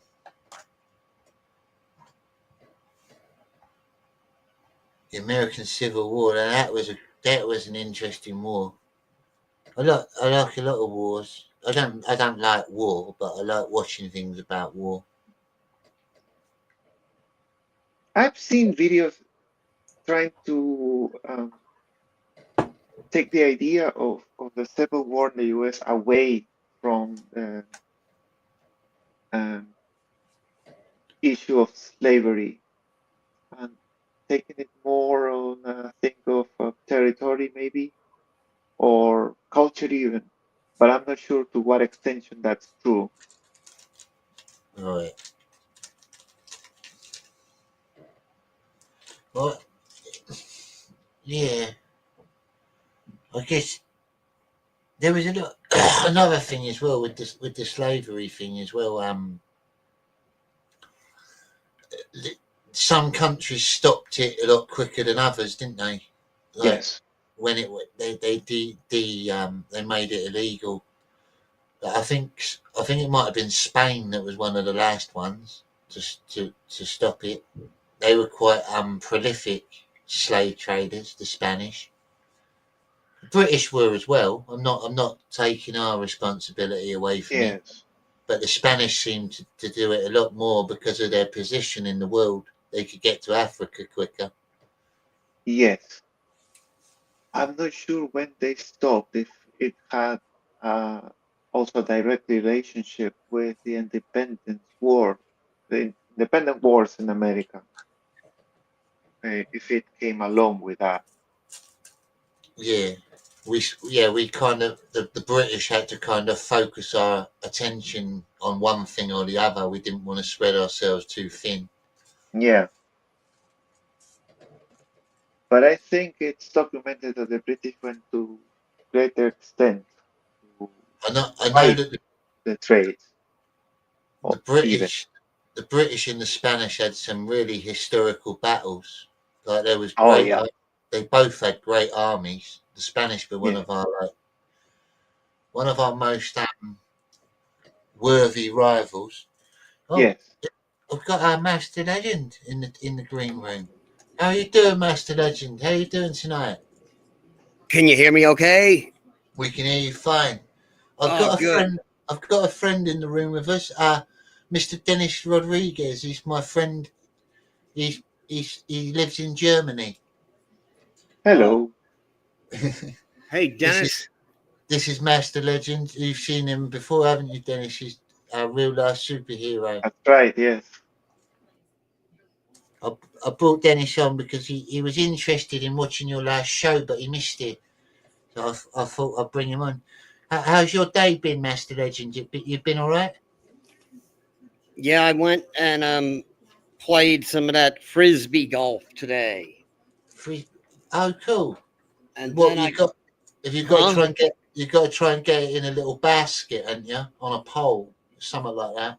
Yeah, it's the first time I ever played it, but it was all right. Something for me to go out and hang out with some cool people. And we came back sooner than I thought. But then when I got here, then there was other things popped up that I had to mess with. There's a girl across the street, and she's got some guy bullying her. So Right. I have to keep a lookout for her, even as we're speaking. I have to look out the door, make sure he don't come back and cause her some troubles. Well, if you have to disappear to do your duty at any time, I won't be offended. Don't worry.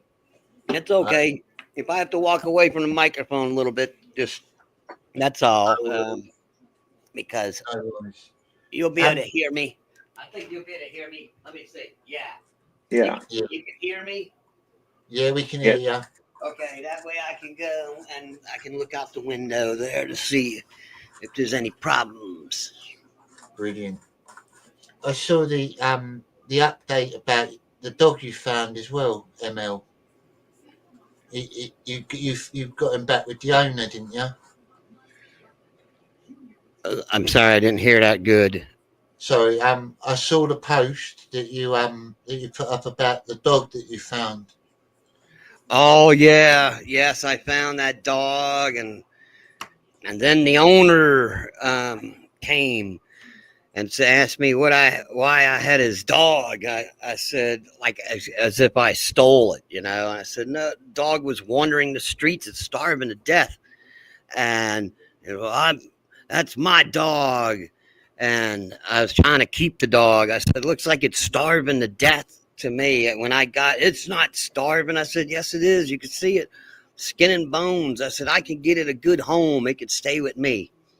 But he wanted the dog, but luckily he just lives next door, actually. So I can keep an eye on it, but it's a sad situation. And I'm going to try my best to get that dog. The story's not over. I can't let that dog, it's a long story. I don't want to take up your show telling you the whole long drag out story, but it's a long story to it. Carry on if you want, mate. We it's all chilled out here. We've got no agenda. We're just having a chat. It's up to you. If you want to go. Well, there's this guy, JJ is his name, and he's an aggravation on meth crackhead, and he's got these two pit bulls, and the one, he needed me to feed it all the time. Since he got it, since it was a puppy, always asking me. I practically raised the dog. I'm feeding the dog, his pet, and he's always asking me for food too. He's even starving himself, and now he's got this other dog that's starving to death, and he wants to get them. He wants them to get babies, and the dog is not capable. It's skin and bones, but I'm going to put an end to it somehow. I'm going to do my best.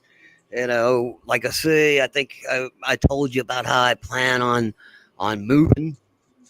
Yeah. Once I do, I know I could probably go over to him and say, look, the dog is sick and all. Here's $50 to get you some crack rock. Just let me take the dog. And then if he doesn't do that, I don't know. I might just have to take the dog. I'll call animal abuse or something. I'm still, just like I say, the story's still going on right now.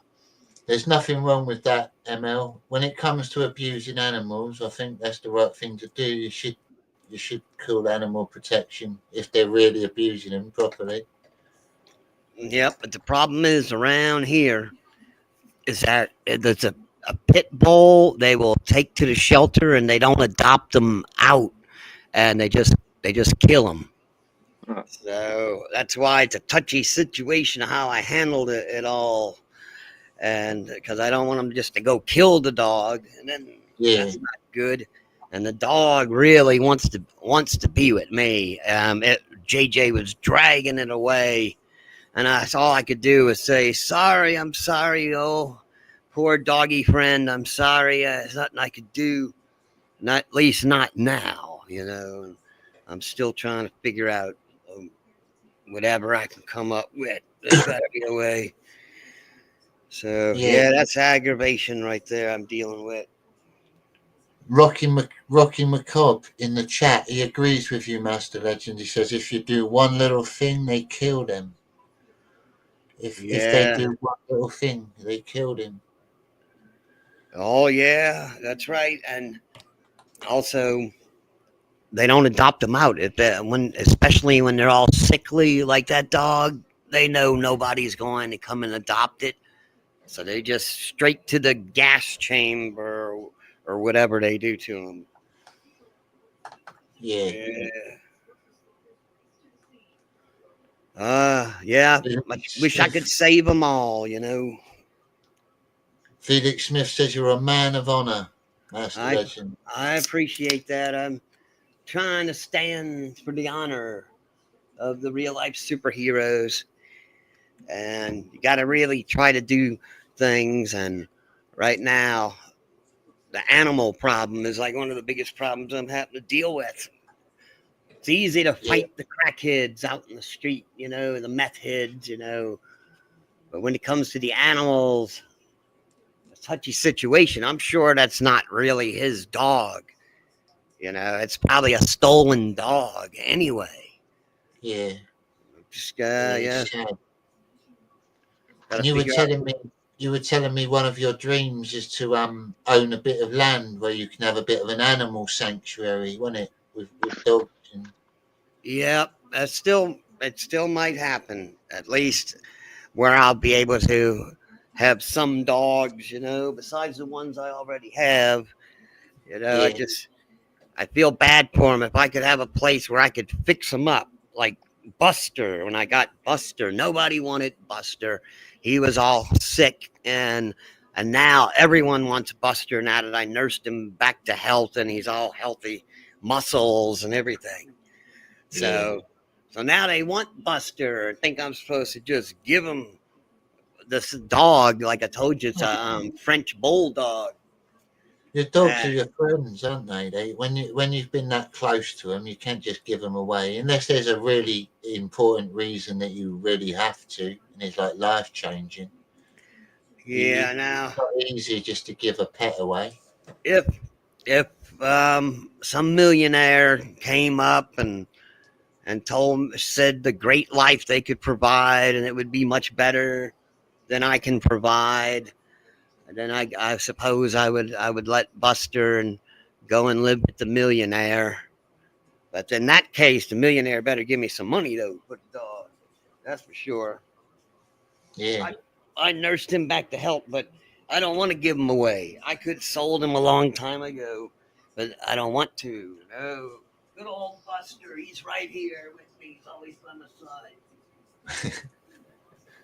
Good old Buster. Yeah, and Gypsy's out by the door, keeping a lookout, helping me keep a lookout. Brilliant. You got them trained well. Oh, yeah. I got Gypsy out of the dog pound, and then Buster wandered my way, practically dying. And now Gypsy and Buster are the best of friends. And Buster, he wants to get some action, you know, but Gypsy's fixed.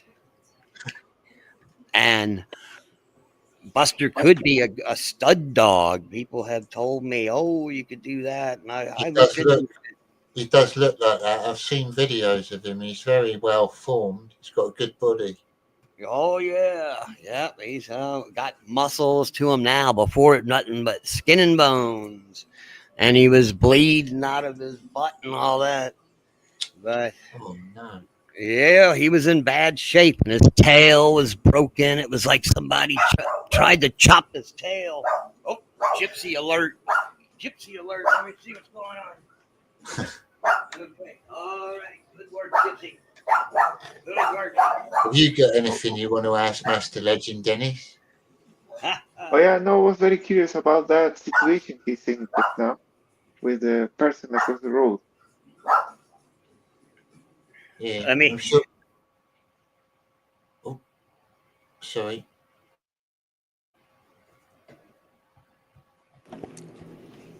oh, I was trying to let hear what he was saying without Gypsy overpowering everything, but I think Do you she's. want?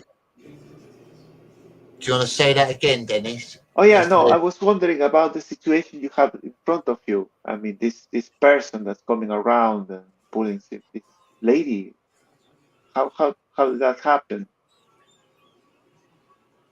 Oh, the Oh, one that's bothering.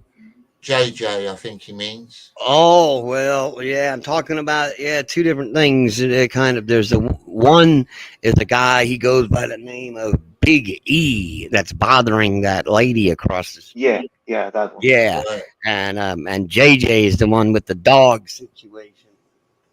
But So you what? see, the dog situation. So you see, it's two different. No, So no, I wonder Biggie, that was the first one. Yeah, that's right. So yeah, the one with the girl having the aggravations. She's had another guy too, and her landlord actually, and they were out there fighting, and she was fist fighting him and her and the landlord fist fighting out here. She's from Mexico, and so she's got she can fight. She knows how to fight. So she was putting up a good fight. I didn't try to break it up or anything. She was doing a good job. So otherwise, I would have broke it up. I would have stepped in there. and what I'm guessing that this Biggie sort of dates this woman, yeah? Is he like an ex-boyfriend or something? She told me that you've never seen his bad side. He's his bad side is she said he's on his bad side is what she was telling me, and she said to look out for her. And so I'm looking out the front door. I got a glass door. You might have seen in my videos where gypsies and Buster's always looking out that door. So I can see. She looks up. It looks all right. He's over there, but I don't see anything happening. Right. Yeah, it's a touchy situation, and you gotta you don't step into it. I don't step into it unless I actually have to, and then I'll jump over there and jump into action. And he don't want to see that, even though I just got out of surgery. Even Yeah. though I just got out of the surgery, I'm bouncing back fast. I know. What I know. surgery? Sorry, Dennis. Carry on. Sorry, what surgery did you get? Oh, this last August, I had kidney cancer surgery. Ooh. Yeah. It was a painful surgery, too. I still got a little pain. That was just this last August, around the end of the month. So it wasn't that long ago, a couple months ago. Yeah. But bouncing back fast. I'm very Going, glad you're recovering, Master Legend, because I class you as a very close friend, and I'm glad you're doing well. yeah, I'm, like I say, I'm just glad, that I kept myself pretty healthy through the years, you know, even though situations didn't always make it that way. I did the best I could. So I'm pretty strong. I bounce back. I can bounce back. This kidney cancer, hopefully I won't have a problem like that ever again. I sure hope not. I have to go back and get a check in a couple months and see if they see anything grown back. And I don't think so. I don't think there'll be anything. Have you ever looked at Have you ever looked into alternate medicine like psilocybin, and magic mushrooms, and stuff like that? Well, there's none of that to be gotten around here. Back in Louisiana, though, I used to pick them.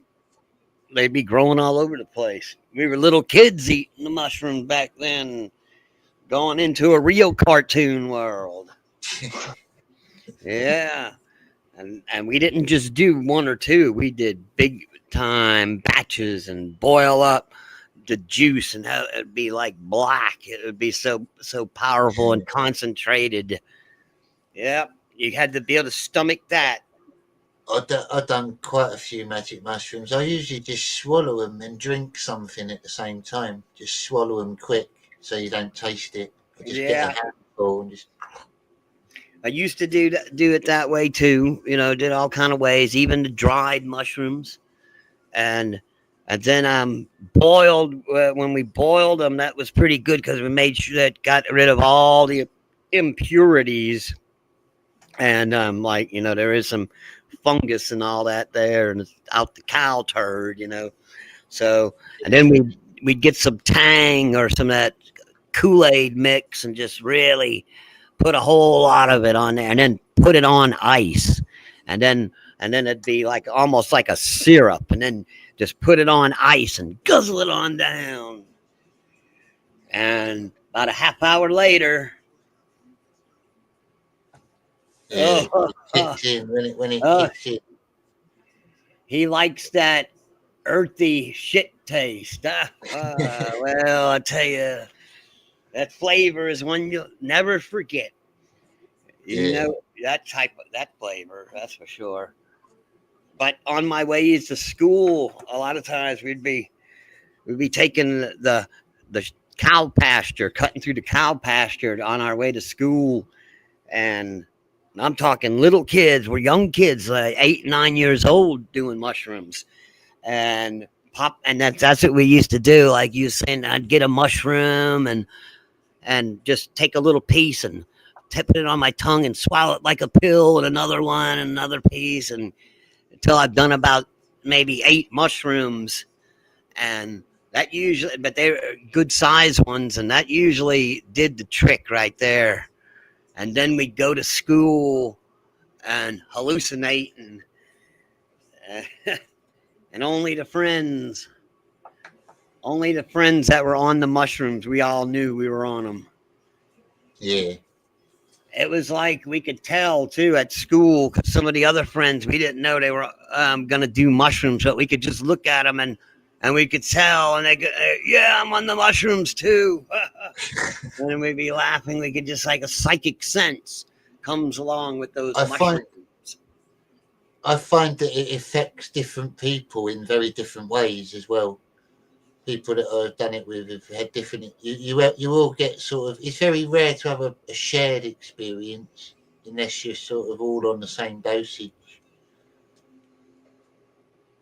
Yeah, well, that's what we used to do. That's what was good with the boiled, when we boiled it, because we'd all look at there. He's talking about his Catholic school days. I remember the horrible Catholic school days. Did you go to a Catholic school, ML? For a little while, for about 3 years, and it was horrible. It was a nightmare. It was like 2nd and 3rd grade, and then when I first was in the 3rd grade, when I made 3rd grade, I got knocked down the stairs and got a bad concussion. So it put me out of school for the rest of the year, and then I had to go and repeat 3rd grade again up in that Catholic school. But luckily, I got myself kicked out. I had to let me turn that thing off. I forgot I had that on. Yep. So I got myself kicked out. I had to do a lot of things to get kicked out too. They finally kicked me out. What was the final straw? The straw that broke the camel's back? I think it was when me and the principal's son was trying to burn down the gym. So finally they kicked me out. They still tried to get some money. The principal's son was trying to burn down his own dad's school. Yeah, that's right. And then the principal said, I don't know what to do with you. I know what I'll do with my son. I said, I got an idea for me. And then I said, this is a real bad punishment too. And he said, what's that? And I said, just kick me out. Just kick me out the school. And he says, that's what I'll do. And he still tried to get more tuition money, but then my mama took back the money. And I was glad. Then I went to a public school after that. And then I started in 4th grade in public school, and it was no time at all. I took SRA test or whatever it was, and I didn't have to take spelling, reading, or English anymore. But in the Catholic school, they were trying to make me look like I was dumb and making me have failing grades, even though I wasn't. And then when I went to the public school, I was getting all these A's and B's. Oh, I can tell because you write a lot of songs as well, don't you? You're very intellectual. You must have read a lot as well in your life. The comic books when I was a little kid. I got to hold of comic books before I could really read, before I was even in the 1st grade. But I had started learning how to read before because I wanted to read those comic books so bad. I actually was forcing myself to learn how to read. And so I went to kindergarten for 2 days, and they put me straight into the 1st grade. The worst thing that ever happened was when, my daddy was an evil man, and he wanted me to go to that horrible Catholic school because he knew that they condoned child abuse, and they wouldn't put up with that in the public school. So my daddy, he really liked having me in the Catholic school, me and my brother, because he was able to get away with the child abuse. That's horrible. I'm sorry you had to go through that. That sounds horrible.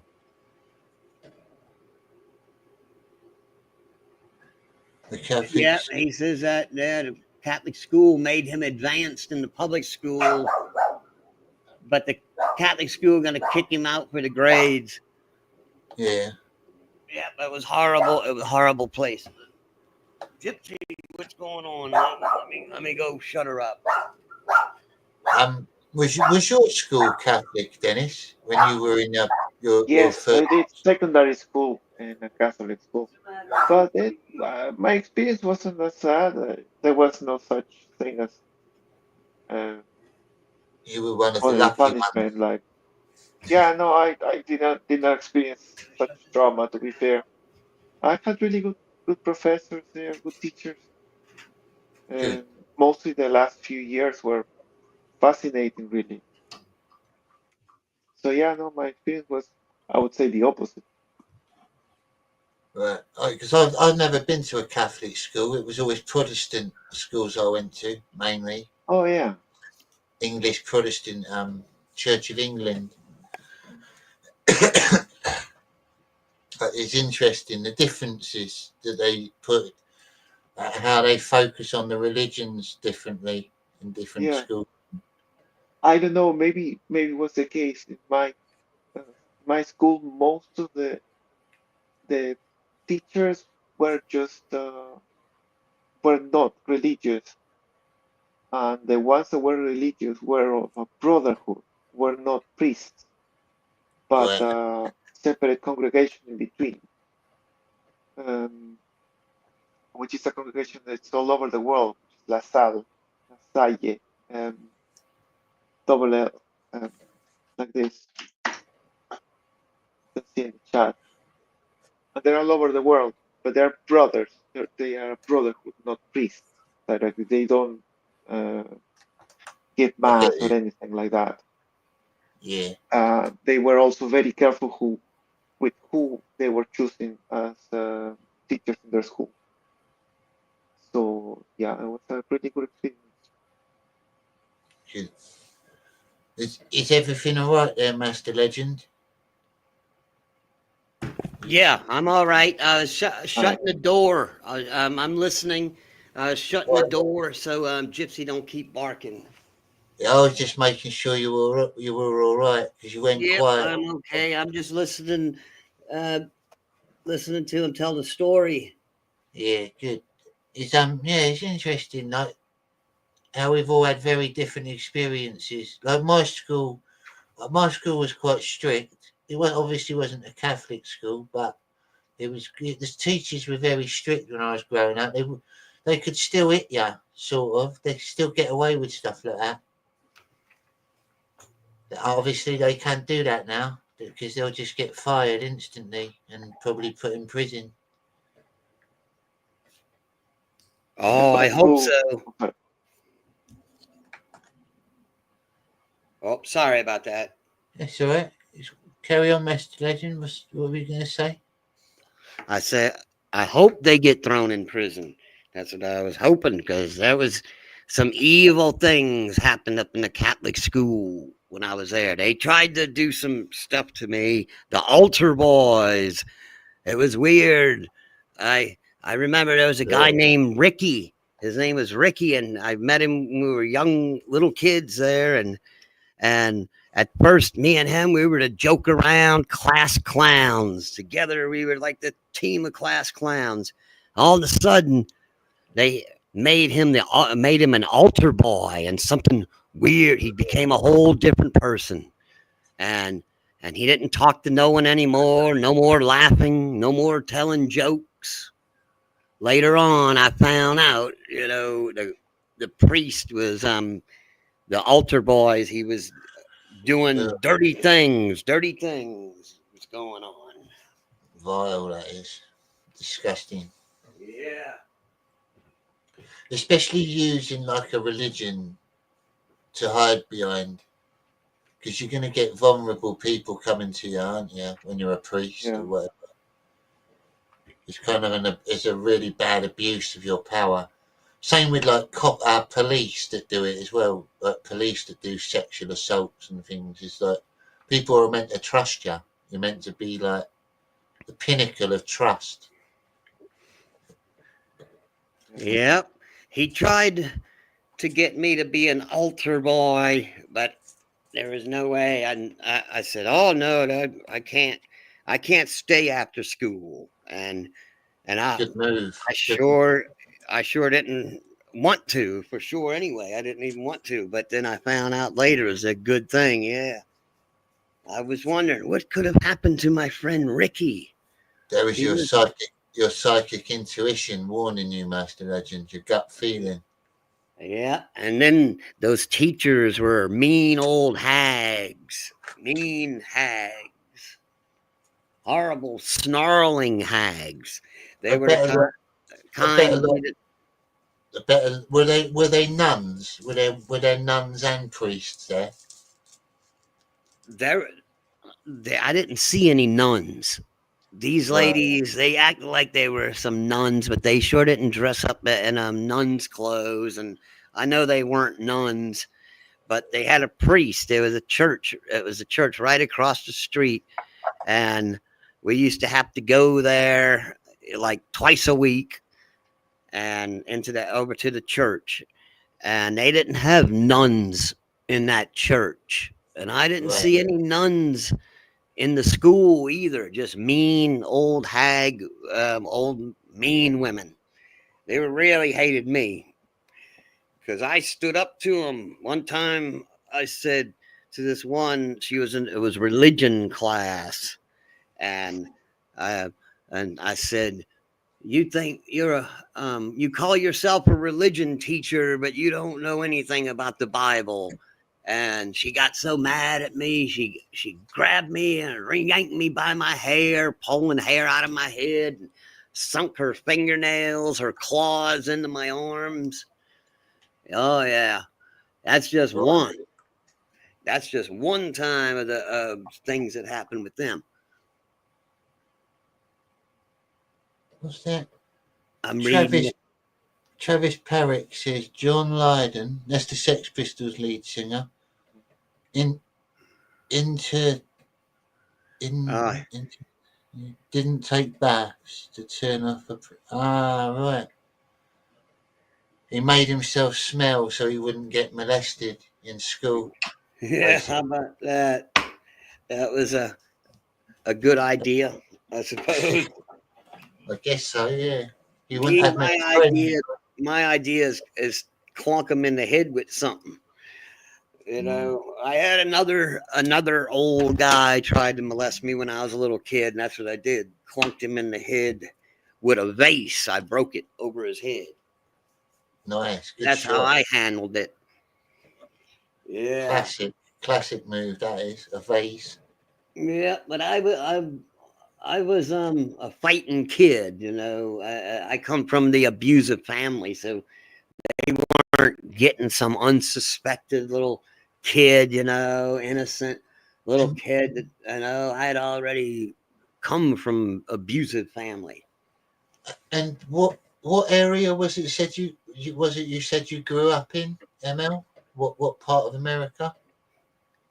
In Louisiana, New Louisiana. Orleans. Oh yeah, yeah, that's it. It's quite when you were growing up, it was quite rough there. You were saying quite a lot of violence and stuff. In oh well, in the city, yeah, and then just living in the swamp areas, everything was you know, everybody was used to fight. There was always some fighting going on. But downtown in New Orleans, there was lots of killings, of course. And was there a lot of hillbillies around your area as well, like people that lived almost wild, just like huts and shacks and stuff? In the swamps, yeah, they don't. If you go out to the swamp areas, they're not really like hillbillies, but I've seen hillbillies too. They're like swamp rats. They call themselves the swamp rats. Live on boats in the water. They got Right. how, you know, they get a They're more like hippies, like swamp hippies. yeah, that maybe House. yeah, the swamp hillbilly, but no hills, you know, just in the waters instead. Out in the swamp on a barge. They get a barge and they put a trailer on it and just live out there in the swamps because they're rent free. And but you know, get a generator or whatever, and you know, the fancy up, you know, high tech ones now, you know, with the solar cells and everything, you know, boats and all that. They just the fancy trailer on a barge. I've seen them. And then you also Yeah. got the other ones from way back, you know, the poor person ones where they're just Yes. living out in the Self built self built boats and shacks and stuff. yeah, living in the shrimp boat and stuff like that. Proper boats are expensive nowadays, like river boats and stuff. You've got to have a bit of money to invest in a boat to start with. They're quite expensive. Unless you made your own, obviously. And even then you've got to buy the materials to do it. Yeah. But the thing was, like you're talking about the dangerous and all, of course, there was honor in the swamp. So of course everybody wanted to fight all the time, but there was honor in the swamp. They didn't stab you in the back with a knife, pull out a weapon, and then, you know, you fought the battle, you fought a fair battle, and there was no one to break it up. But they didn't kill you, you know, they weren't out to kill you in those days. You know, you fought a real man's fight and the loser lost, you know.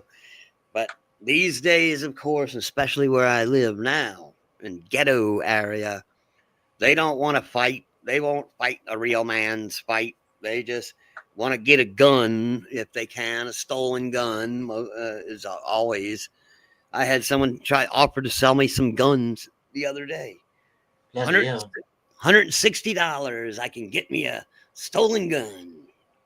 Is that like I'm not familiar on the prices of guns in America, but is that cheap for a gun? Like if you were to buy one legally, would it cost you more than that?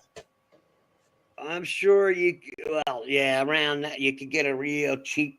I don't really care about guns much myself, so I don't know. But from what I've seen, that I could probably go to some hawk shop and buy one around the same price, or maybe a handgun even cheaper, a little cheaper, or but piece of junk, to be the junkiest, cheapest kind I could get for Yeah, that price. and that can be dangerous as well, can it? When you buy a cheap gun. And then and buying a gun, and just so happens from Big E, the guy I'm telling you about, see the small world around here in Ghetto Town, the guy that's given her trouble across the street, he's the one that's got the guns for sale also. Biggie, come buy your guns from Biggie. Stolen gun, maybe killed somebody before, and you get caught with that gun. Oh, probably get charged with the murder of whoever the gun killed. I've got a video here of some people doing the swamp tour in Louisiana. There's going to be one dominant male alligator in that territory. He is not going to allow any other mature male alligators in his area. He's going to have anywhere from 10 to 30 females in that one area that he mates with every year. Okay? You see him coming out of the lilies over here?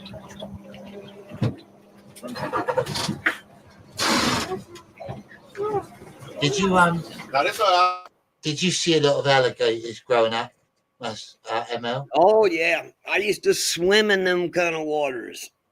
Bloody Snakes, hell. water moccasins under my arms. The alligators and in the waters. I used to go crawfishing and go deep out in them swamps. I didn't even, as a young teenager at all, and even in my older teenager days doing that stuff, never even realized how dangerous the stuff I was doing was, because I grew up in it. I grew up in it. So I didn't realize, look at there, I could have been chewed up by all those alligators, or killed with all them snakes, water moccasins. There was a time I had to pass a test of manhood when I was getting into a certain biker gang, and I had to swim there was these 3 canals. That's a whole long story there, but one of the canals. You can't just skim over the part where you're getting into a biker gang. That's amazing. Well, you were in a biker gang. Yep. That's I got it. Well, how I got into it was me and a friend of mine. We were just riding our bikes, and we were just young kids on a bike, riding bicycles, really. And we used to go ride by this bar a lot, and just, sometimes the guys would be cool and give us a beer and stuff. And we seen this one guy getting beat up. So me and my friend decided, let's go help him out. So we went ahead, and jumped in there and helped him out. We knew some tricks, threw some dirt in the eyes and hit him in the head with rocks and stuff, and we helped the guy out, and he said, come on. And we got it and loaded up. He had a hippie van, and we threw our bikes into the van, and we took off out of there. And he brought us to this place. He said he was bringing us to the Roadhouse. And we went, and it was all cool hippie biker gang. And I got to meet up with him. And then they said, and he told him the story. He said, I got jumped at the Silver Star Lounge. I think that's what it was, the Silver Star. And he said, all right, guys, come on. And then the Harleys were cranking up, and they said, come on, let's go. And then I even hopped on a Harley, and my friend hopped on another one, and we went back to the bar room, and the real bar room brawl took place. That's like in the movies. And that's how I got friends with the biker gang. But to become a Purple Dragon, that's who they were called, the Purple Dragons, back in Louisiana, way back then. And we had to pass the test of manhood. and there was a lot of tests, a few different tests, and fighting the barroom brawl, that was one of the tests. But the one I was going to tell you that there was a lot of different tests. You know, there was one where we did run through the mushroom field and have to get a bunch of mushrooms where they knew this guy would shoot at us, and he'd shoot at us with salt rock, and that was kind of funny, you know, but because I knew he wasn't really going to kill us, but you know, some people would get stung with that salt rock, and he knew we were out to get the mushrooms.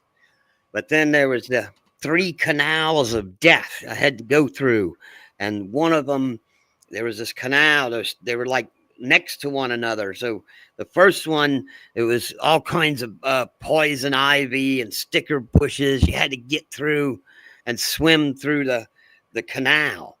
And then the next one you cross over, and it was a landing strip for airplanes, and you had to swim across that one. And it was a good swim, you know. These were some wide canals. And I'm swimming across, and there's a guy, he's on the loudspeaker in the tower telling me, get out the water, get out the water. And airplanes with propellers are coming down. And I'm turned, get away, go back, go back. But I knew I had to pass the test of manhood. So I kept on going and swimming across. And then the next canal was the one filled with water moccasins. And my friend, I had the friend, he made it all the way through the other test with me until the water moccasins. And that's when he said, I can't do that one. And I said, oh, I understand, but I went all this way. I'm not gonna turn back now. So I went ahead and got in the water with all those water moccasins, and they were squirming around in my face, swim. I could feel them rubbing against my arm, my stomach, and everything. But I just made it across. I crossed the canal, and then the biker friends were there waiting, and we had a big party and all. And I made it and became Purple Dragon. That's how I made it into the Purple Dragons. Man, that's a crazy story. It's good. Oh, another one part to the test. Jumping water towers. It was in a place called West Wego. You could always look it up on the internet. West Wego in Louisiana, and there's these water towers. They were pretty close to one another, but real high up, and you had to jump from one to the other, climb up one, and then jump from one to the other, and then climb down the other one. You know, and one slip there would be doomsday. Yeah. And that's why I wrote a song called One Slip and It's Doomsday. Wow. Yeah. Yeah, I've heard quite a lot of your songs. If you want, you can play one later on if you're up for it. Yeah. We've got Mr. Self-Destruct in the back room ready to come in. How are you tonight, Mr. Self-Destruct? Howdy. Johnny, Dennis, the Master Legend. My mic okay? Yeah, good to have you on. We can hear you, mate. How have you been today? Have your day been good? Very sweaty day. It's about to rain, I think. Just very humid. I don't know, cut my finger up pretty good. Screwing some stuff together. Oh, shit. Last night was a trip, though. I won't get into it. I'm just here to listen. I fucked my hand up once. I was trying to open a tin of paint with a flathead screwdriver, and I wasn't looking. I was talking to someone, and it just sprung up into the palm of my hand and dug right in it. Horrible it was. Yeah, I got this cousin. She was using a steak knife to try and open a plastic toy, for my nephew, and she's set Indian style on the floor, and she just jabs this into her leg. Jabs a steak knife into her leg. It just slipped through the plastic, and she starts screaming, and she's mad at she's mad at my nephew who didn't do anything. He's just a little kid, you know. Yeah. I don't know. But I don't know. That's a messed up person. I don't want to get that either.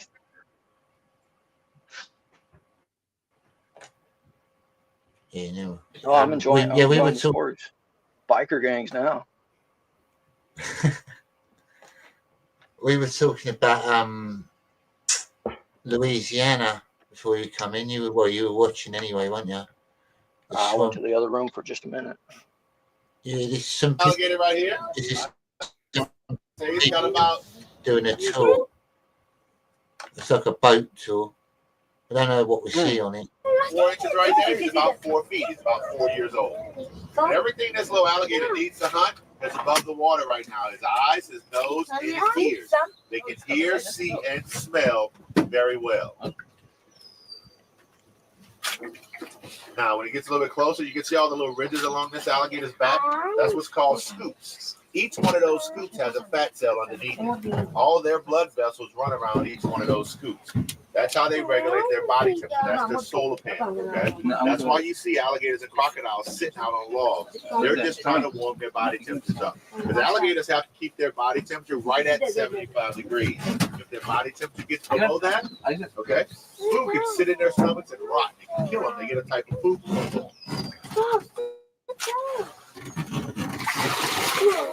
800 pounds out here. You can hold those hot dogs this high out of the water. You can get them.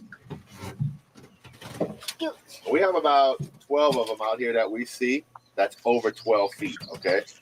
Big Al, Cindy, and Brutus. That's our 3 token alligators. Al's probably. Of course, it's a pecking order. The bigger alligator is going to eat first. Okay. Because alligators do eat other alligators. Eat them like big chunks of raw chicken. Rotten raw chicken. On tour. Oh, yeah. Well, something's going to happen to all the immature males. He'll run them out or he'll eat them. You're right. That alligator eat that alligator. So what other fire are they going to go into? They're going to have to find their own territory. There's a lot of areas. As long as they stay away from the big male, especially during mating season. It's mating season right now. That's why you're not really seeing a lot of our big alligators. Okay. They're in their mating ponds. Then they'll come out and start to feed a lot more. Look at that. And you see how much lighter in color this alligator is over here? That's how you can really, they're all distinct, just like people. See how he's chasing them off? Look. Alligators have a more of a rounded snout. Crocodiles have a more pointed snout. Okay. When a crocodile closes his mouth, you can see his top and his bottom teeth. When an alligator closes his mouth, you cannot see his bottom teeth. Crocodiles are more of a olive green color, more like this alligator over here. Okay, most of your alligators would be a dark brown, black, gray, or even a lighter green color like that one back over here. And crocodiles are way more aggressive than alligators. Okay, crocodiles have been known to stalk people. Alligators like bite-sized stuff, fish, frogs, turtles, snakes, and other alligators. Crocodiles eat zebras and people and wilderness. Okay, that's why they get a lot larger. Now we don't. That's actually quite interesting. I never knew some of that. I had to pause it a minute because we've got Rocky McCobb just sent a $10 super chat. This is a great stream. Thank you, Rocky. We've got some good guests on, haven't we? It's nice to have everyone on. Dennis, Master Legend, Mr. Self-Destruct. Thank you for that. That's brilliant. That's one of the biggest super chats I've had in a long time. PQ. We're going, yo, PQ. There's still room. Are you in the chat, PQ Vox? I see. And Dr. Ben? Oh, shit. I've got one more space for someone to come in. Yeah. So you, are there... What's that, Dennis? Oh, no, I was asking Mr. Self-Destruct if that poster is from the campaign. The pit campaign. All right. Rebar. Pretty good. I've had it for a while. Still haven't put it up. So, Master, Master Legend, I was going to ask you as well. Are there people that do you have a version of pest control for the alligators in the swamps? Is there like people that are specialised to deal with them, or do you just have to sort of beat them off yourself?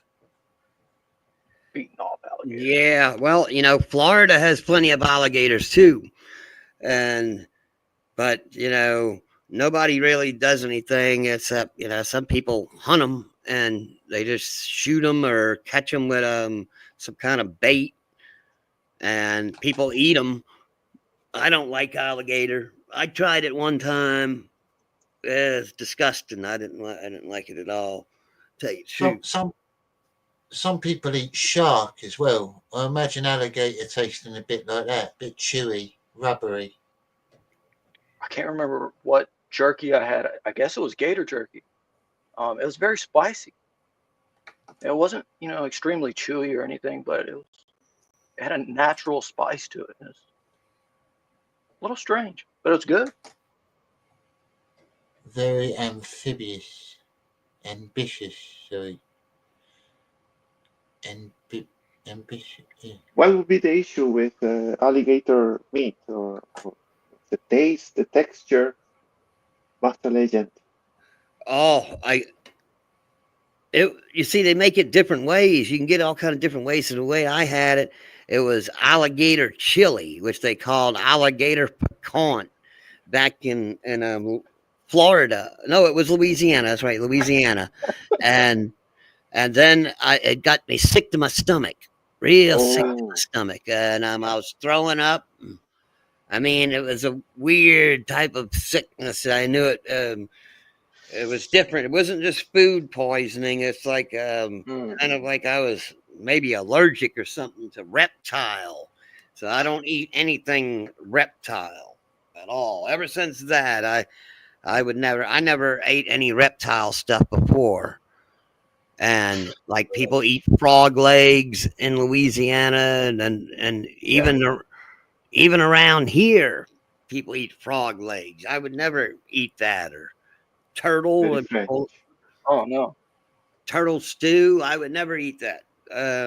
Just nothing reptile. I'll say I'm opposed to both of those. Frog legs and turtle. It's just I'm ashamed. I'm ashamed to say that I when I was in France Johnny once, loves turtle stew. I did actually try a little bit of horse, which I regretted after. It tastes nice, but I felt guilty because I like horses. Oh. They're very spiritual animals, Yeah. Very intelligent. Do you try snails, Johnny, in France? What was that, Dennis? Sorry, Snails. in France? No, Snails. I didn't try. I didn't try snails. Some of my mates did, but I didn't. I'm not eating a snail, and I didn't try frog's legs either. I think they say they taste like chicken, though. That's what they say, but I don't want to try it.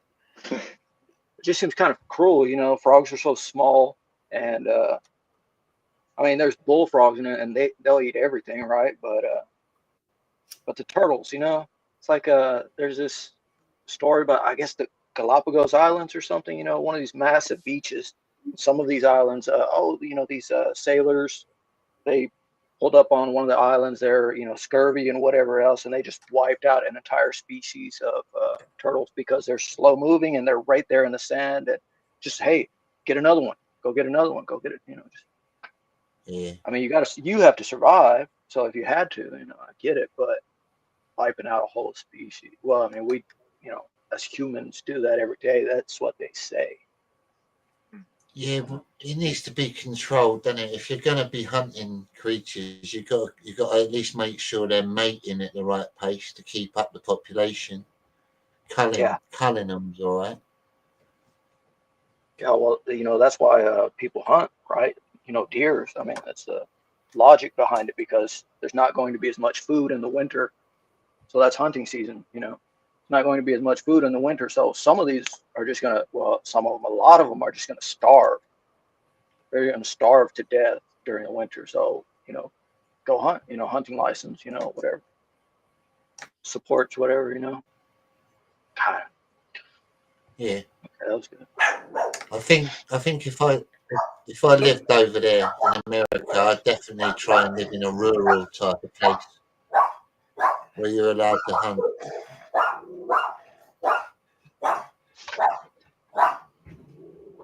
Good work, Gypsy. Good Big work. E there. Careful, Buster. There we go. All right. Gypsy and Buster. Were they barking at the woman's house? Yes, they're gone, but she Buster, he doesn't bark. It was Gypsy doing the barking. And there was somebody else riding a bike. She barks at everything. I have her trained to anything that moves for her to bark and warn me. So that's that. So I just shut the door, though. I just shut the door so she don't keep barking. See, I like her barking. It doesn't bother me. I like her to bark. Yeah, it's good. It keeps people away, doesn't it? Yeah, It lets them know that you're alert. They know that Gypsy's watching out, so they can't sneak up on me. So, like I say, I live in a ghetto town. Yeah, a rough neighbourhood. I've got another good friend here. One of my brothers, Mr. Patrick Quinlan. How you doing tonight, Patrick? Oh, sorry, I forgot to turn my mic on. What's up, guys? How are you tonight? Hey. Yeah, we're good, mate. We're very good. We've just been can you hear me? Can you hear us? Oh yeah. Oh yeah. We've just been chatting about a lot of things. I don't know what you call Louisiana, alligators, swamps, Catholic schools. Whoa, that's a weird connection. Yeah, we've gone through a lot of subjects. Did you go to a Catholic school, Pat, just out of interest? Because we've established so far that Master Legend went to one for a little bit, and so did Dennis Rodriguez. And we've heard about their experiences. 1 year here. Yeah. I was homeschooled for grade school, and then I went to an all-boys Catholic high school. And then I went to Notre Dame, University of Notre Dame, for a year. And you didn't have no trouble at your Catholic school. It was quite good for you, or? Oh yeah, and I would say actually the high school education I received is like the best education I've ever received anywhere. So, no problems on my end. I mean, I was a loser and didn't have a girlfriend, but that's still the same as it is today. So That's quite common when you're in school, though. I mean, not everyone's got girls at that age. It's always just, have I got another pop on? Oh, wow, Dr. Ben's here as well. I didn't realise I had enough slots. Hello, Dr. Ben. Another one of my good friends. I've got a very good panel tonight with all the legends. I've got Master Legend and all you lot on, all the Comicscope commanders. Where's Carbon? Brilliant. I found, well, I'm trying to move them around so you don't get, when the messages come up, there's not any of you in no important. I'm not giving you any order. I'm trying to put someone who don't come on camera down the bottom so the message don't cover your camera. I think you got it. Yeah. Right.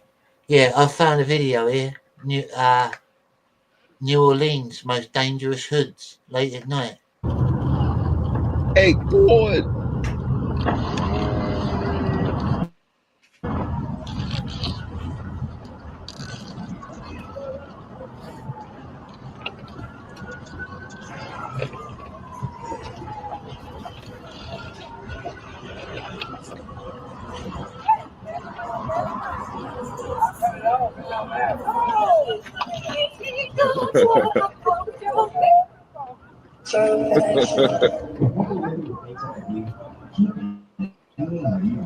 And ask your doctor about Big Target. Big Target.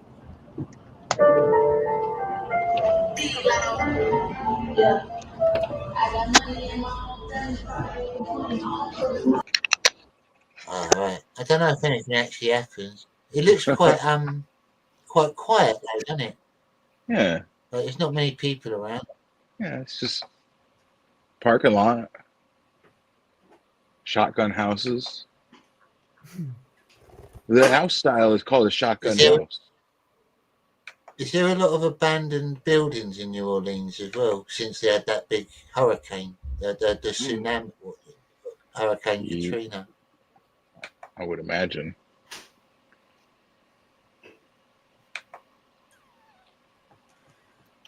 Yeah, that There was was something really I was rough, thinking wasn't of earlier. It was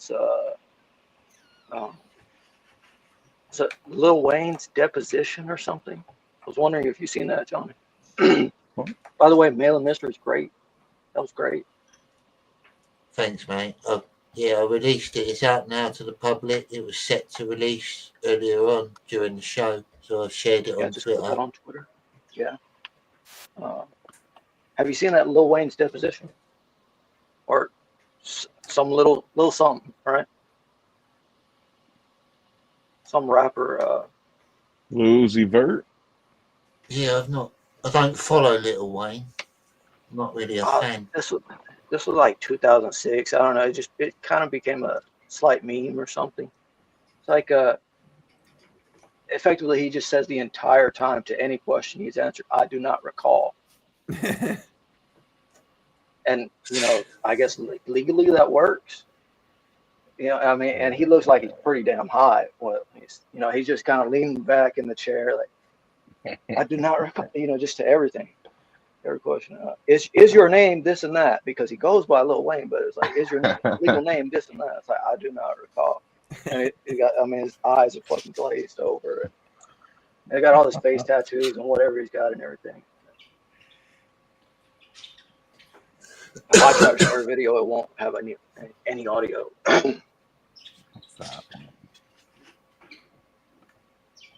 I just returned from my third successful date with the same girl.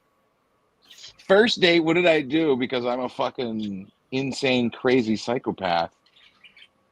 I spent the entire first date explaining my creepy, weird Satan murder thing to her. She has returned 2 more dates. Has not refiled any restraining orders. None. Wow. Good job, Dr. Ben. You get in there, my son. That's what I'm saying. What can I say?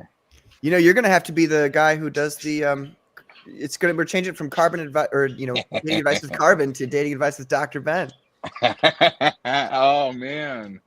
Oh, that's first date. Tell them your darkest story. Yes. We call this if they goblin stick around, that's a green flag. Yeah. If they dial 911 after 5 minutes into the date, you have go ahead and let that one go. Let that one go. Nice, Dr. Ben. So it was a good time. Yeah. Oh, fantastic. We it's amazing. We had cheeseburgers. Oh, fantastic. Not pizza? Interesting. Is she a fan of comic books, Dr. Ben? Yes. That is she's a fan of the ElfQuest comics. Oh, I'm gonna try and hit up I got a secret informant I'm gonna try and hit up and get them to tell me what ElfQuest comics are all about, so I can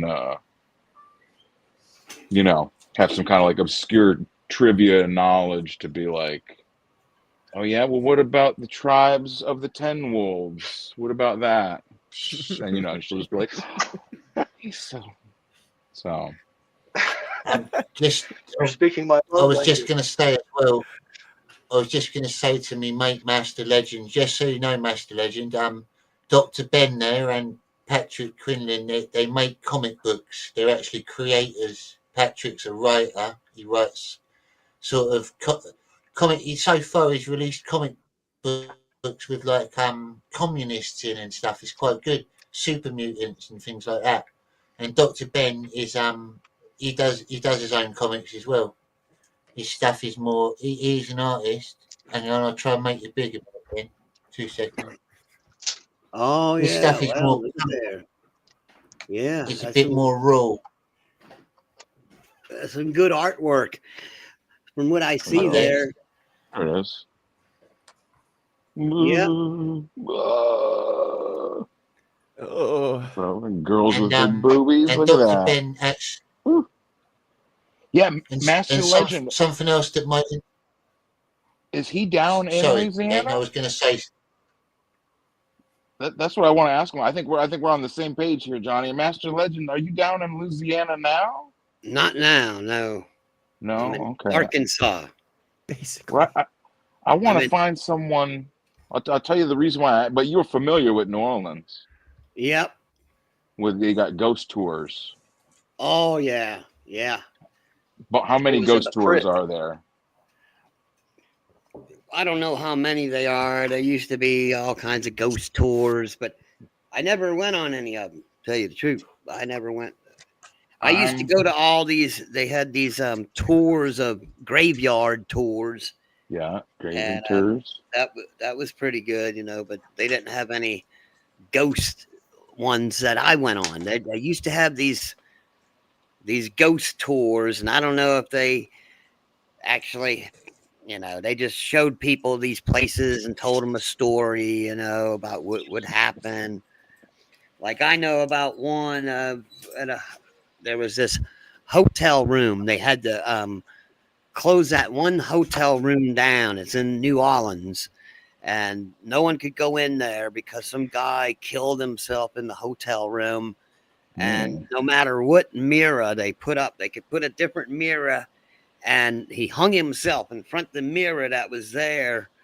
And so the people that had gone in there, they'd see some guy in the mirror hanging himself, and they reported it so many times. And then there was some other occurrences. My grandma actually told me the story.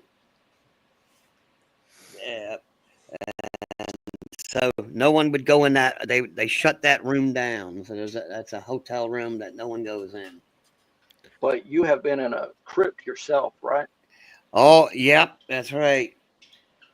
That's Yeah, that was a good I've been in episode. many You've been different talking about. places. Many. There was this You got story, of course. You got The locked in one. there, didn't you? Yep, that was that time, But there's many. I've gone in many crypts, but that was the time when the Marie Laveau cemetery, where I was in the Right. St. Louis cemetery and went to the Marie Laveau's grave, and that's when I wandered You have a in. whole video on it, right? Yeah, On there's your YouTube channel. right. I somebody tell wants the to share that. story. Yes, I tell the story. Johnny played it last time I was on here, and that's on the YouTube Yeah, it channel. was great. Yes, he did that already. But to make the story short, yeah, I went in there, and the door shut on me, and I couldn't get out, and it was pitch dark, and I was hearing sounds. There was some sounds of like voices that I couldn't really understand, but I could hear voices, and I don't think I was imagining it. Do you believe them to be, because you're a religious man, aren't you, Master Legend? Do you believe them to be angels, or like guardian angels or something? That's No, quite possible. it was I believe it was some evil spirits in that grave, Right. and there was something possibly an evil thing about it. There was some bad people buried in those places. They were really rich, but they were evil people. And this one was some real rich person crypt that I was in. Only the rich people have something like that.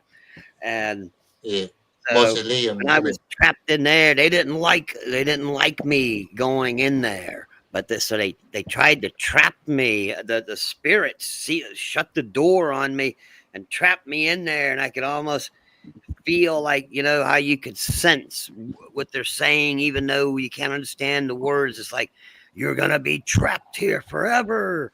It's kind of like the feeling I was getting, and as I was trying everything to get out of there. And I was going to say, Master Legend, with Dr. Ben, something else that you might find interesting is that he had a bit of a satanic experience himself. That's what he based his comic book on. He had a little dealing with the devil, didn't you, Ben? Well, at some that's why point. I want to find someone that's down there in New Orleans, because it's supposed to be that they talk about it on the ghost tour or the vamp, whatever they got. Like, because this I was asking him, they have like numerous tours: the ghost tour, the vampire tour, the cemetery tour, the river tour. You know what I'm saying? There's a whole bunch of them. So it must be the one that's down. It was down in the French Quarter. So I mean, that's where they have these walking tours where they walk around down the historic French Quarter and they point out, this is where the Axeman was. This is this one where some lady, New Orleans is a haunted city. I mean, hundreds of years of being like one of the main ports for the slave trade. Mm. That shit, like, that doesn't disappear. You know what I'm saying? Like, that's So just your comic is based sort of in New Orleans. Is that what you're yeah, saying? yeah. That's where Right. that's where everything happened. Okay. Yeah. Right. That's what I'm saying. Well, it'll kind of be like different sections. It'll be like one section that's on that, one section that's on the political hijinks. The covering the election and everything. Kind of like serial comic strip. Yeah. Yeah, I've got like a stack of like 50 pages or so already, and I still have a few more to do that I've just got to figure out. Finalize the order, and then what I'm going to do to launch the campaign is I'm going to color, because you guys have been insistent on coloring. Comics must be colored. If any of you artists out there watching the show want to do an original comic book about a real life superhero, you got one in the chat, in the panel. Master Legends Life would make a brilliant comic book. Be amazing. If we could get a good writer on it and a good comic book artist. Would you be up for that, Master Legend? If I could try and pull you in that'd be all right. A bit of a good artist to Oh, draw you, because you got a brilliant style as well, haven't you? Like your suit and everything. It's really cool. Oh, I was going to Iron tell you. Fist. Oh, yeah, I still got the Iron Fist. I was going to tell you, I've seen some other. I've actually seen demons. For real. Yeah, I don't doubt it. You met Hillary Clinton? Oh, I've met many Democrats myself. Yes. But nope. Luckily, I didn't meet her in person. I was a joke. I'm sorry. I'm not belittling you saying you've met demons. I 100% believe you. So, well, that was this. I was haunted by a demon. Haunted by a demon for a while. Tried to get me to do things, bad things. I think I told you a little bit about that before. Johnny, the demon, tried to tell me I could fly, and tried to get me to jump out the window and stuff. Or that's what kind of almost demon like it was like something was trying to possess you a little bit, like trying to get inside you, trying to make me do stuff to kill myself. Yeah. Well, they're not good. Like, the spirits are not. You know what they are? They're just petty, jealous bitches. That's what they are. They're like, oh, I don't live anymore, so now you've got to not live. Go and kill yourself. It's like, get over yourself, brother. You had your chance. You cannibalized people and engaged in pedophilia. Now you're a bodiless soul. Get stuff. You followed followed Satan in his rebellion, and now here you are. Good job. Good job doing nothing, bitch. Master Legend, did the demon ever reveal its name to you? I believe it was. It did. Not really tell me itself, but then after looking at all kinds of books that kind of people describing it, that's like Astaroth. Yeah. And it was that goat figure kind of being, the one that looks like a goat. Mm-hmm. And Something to drop. I remember one of the first times I seen it. It came out of a curtain. I know that sounds weird, but it all sounds weird. My But cousin had a similar experience with a curtain. There's one called Bayonet as well. There's a goat man. yeah, so Well, they're not very original, these demons, so they kind of go for the goat motif a lot. so Was this an Islamic demon? Is that what yeah, you're saying? it kind of looked like tried to make itself look young too. When I was a little kid, when it first come to me, it tried to be my friend because I didn't have any friends and I was being badly abused and I wanted to get revenge on my mom and daddy. So they feed off of negativity. So I kind of summoned the demon in my own way, I guess. And so the demon appeared to me as a young, like it was the same age as me, but it kind of, it was like that demon that you see in the picture, but figured as it has trying to appear to me young, like it was the same age as me and talking to me and saying, if you do this, I'll get the revenge. I'll help you get your revenge. And so I remember one time my it was Papa Joe, my grandpa came to visit in Pennsylvania and he told me to yank a hair from my Papa Joe's head and give it to him.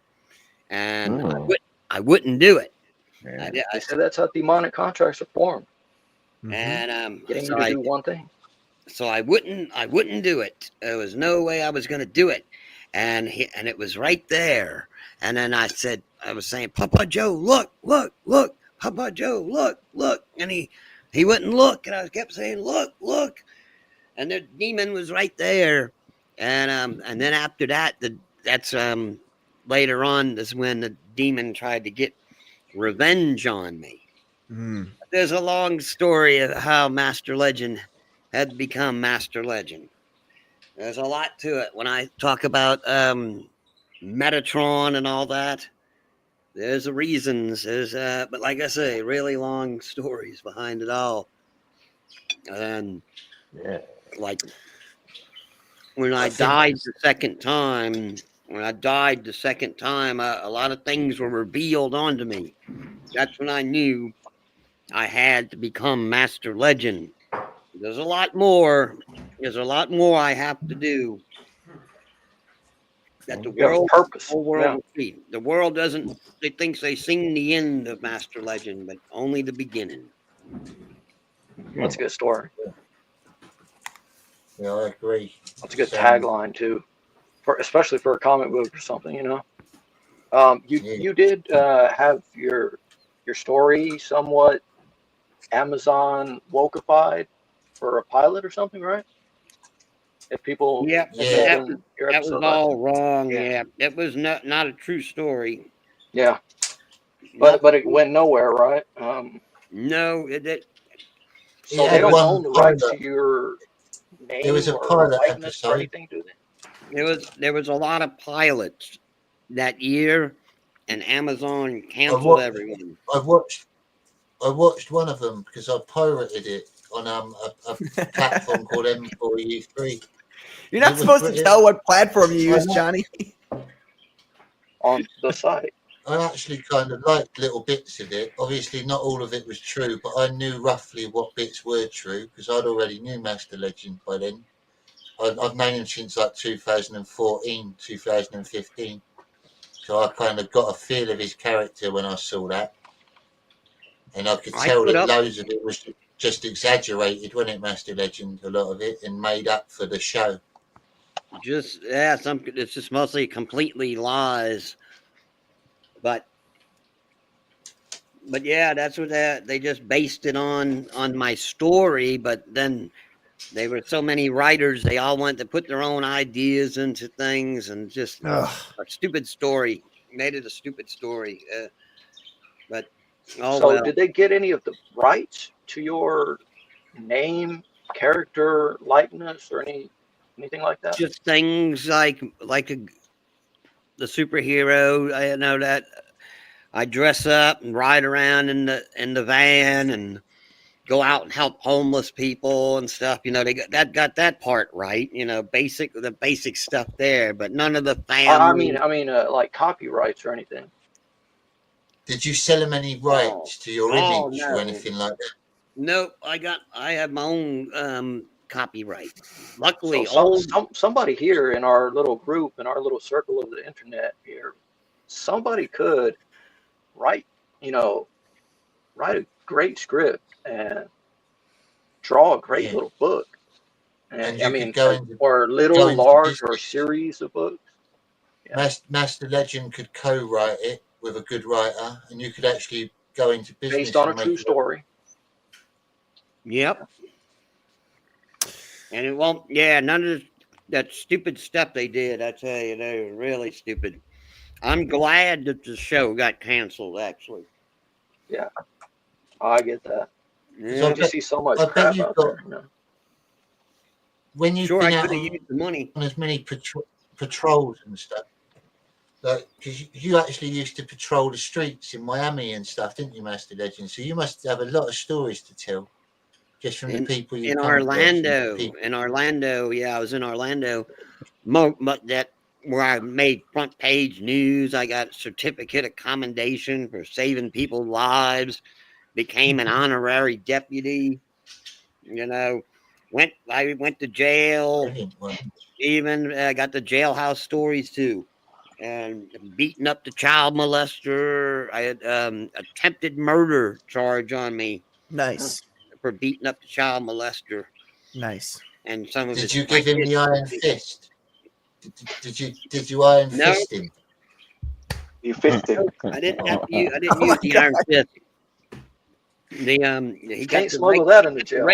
He got the regular fist, just as deadly and bad, you know. Wow. For the viewers in the chat, viewers in the chat that don't know what the iron fist is, it's actually a weapon that Master Legend's made, and it's a metal tube that he wears over his arm, and he punches things with it. Solid metal. The iron fist. Just destroys some cinder blocks with it. That's a great little clip. And he's got he used to have like a potato gun that fired like was it like a what did it fire, Master Legend? It was like giant air cannon, wasn't it? Yeah, just use right guard to spray, and then I had a little shock device that sparker. It was a sparker that made it go off, and I could load all kinds of things in there. It doesn't matter as long as it fit in a tube. Nice. So I made some pre-made things with newspaper and tape. That way I could pack it down, and then I could just put anything I wanted in it. Yeah. Sounds nice. But I never used that stuff on people. That was things like that. You know, I did use the iron fist on a guy before, but one time, and he had a pipe, and he was getting ready to hit this girl I knew with the pipe. And just to make this story short, we had a laundromat and all that, so I jumped. And this was in my good younger days. Iron fist has been around a long time. So I was able to jump in the back of the pickup truck, and I bounced out of the pickup truck and smacked the guy right in the back of his shoulder as he was swinging the pipe. Probably might have cracked the bone in his shoulder. He was down on the ground, hurting bad. And then some of his buddies come running up, and another guy came and he swung a baseball bat at me, and I punched the baseball bat with the iron fist and cracked the baseball bat in half. And they went running for it then. That's sick. Yeah, they went running for it then. That's what that's my main fighting story with the iron fist that I've ever done with the iron fist that night. But never really, I have smacked down a door before. I have done that. use the iron fist to smack down a couple doors. It's like a I was battering going to ram. say that. It really is. Your iron fist, it reminds me of what the police use in England to knock down doors, like a battering ram. Yeah, that would bust the lock out pretty easy. Got a handle. Got a handle in it. It's pretty heavy.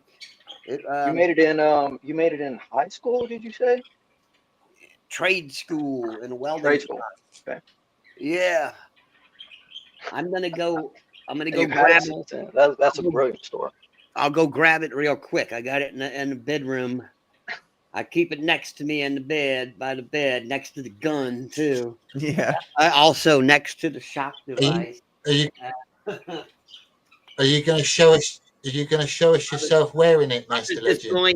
I was going to get the iron fist and just put it on the scale, because now that I'm thinking about it, I've been wondering how much the thing weighs.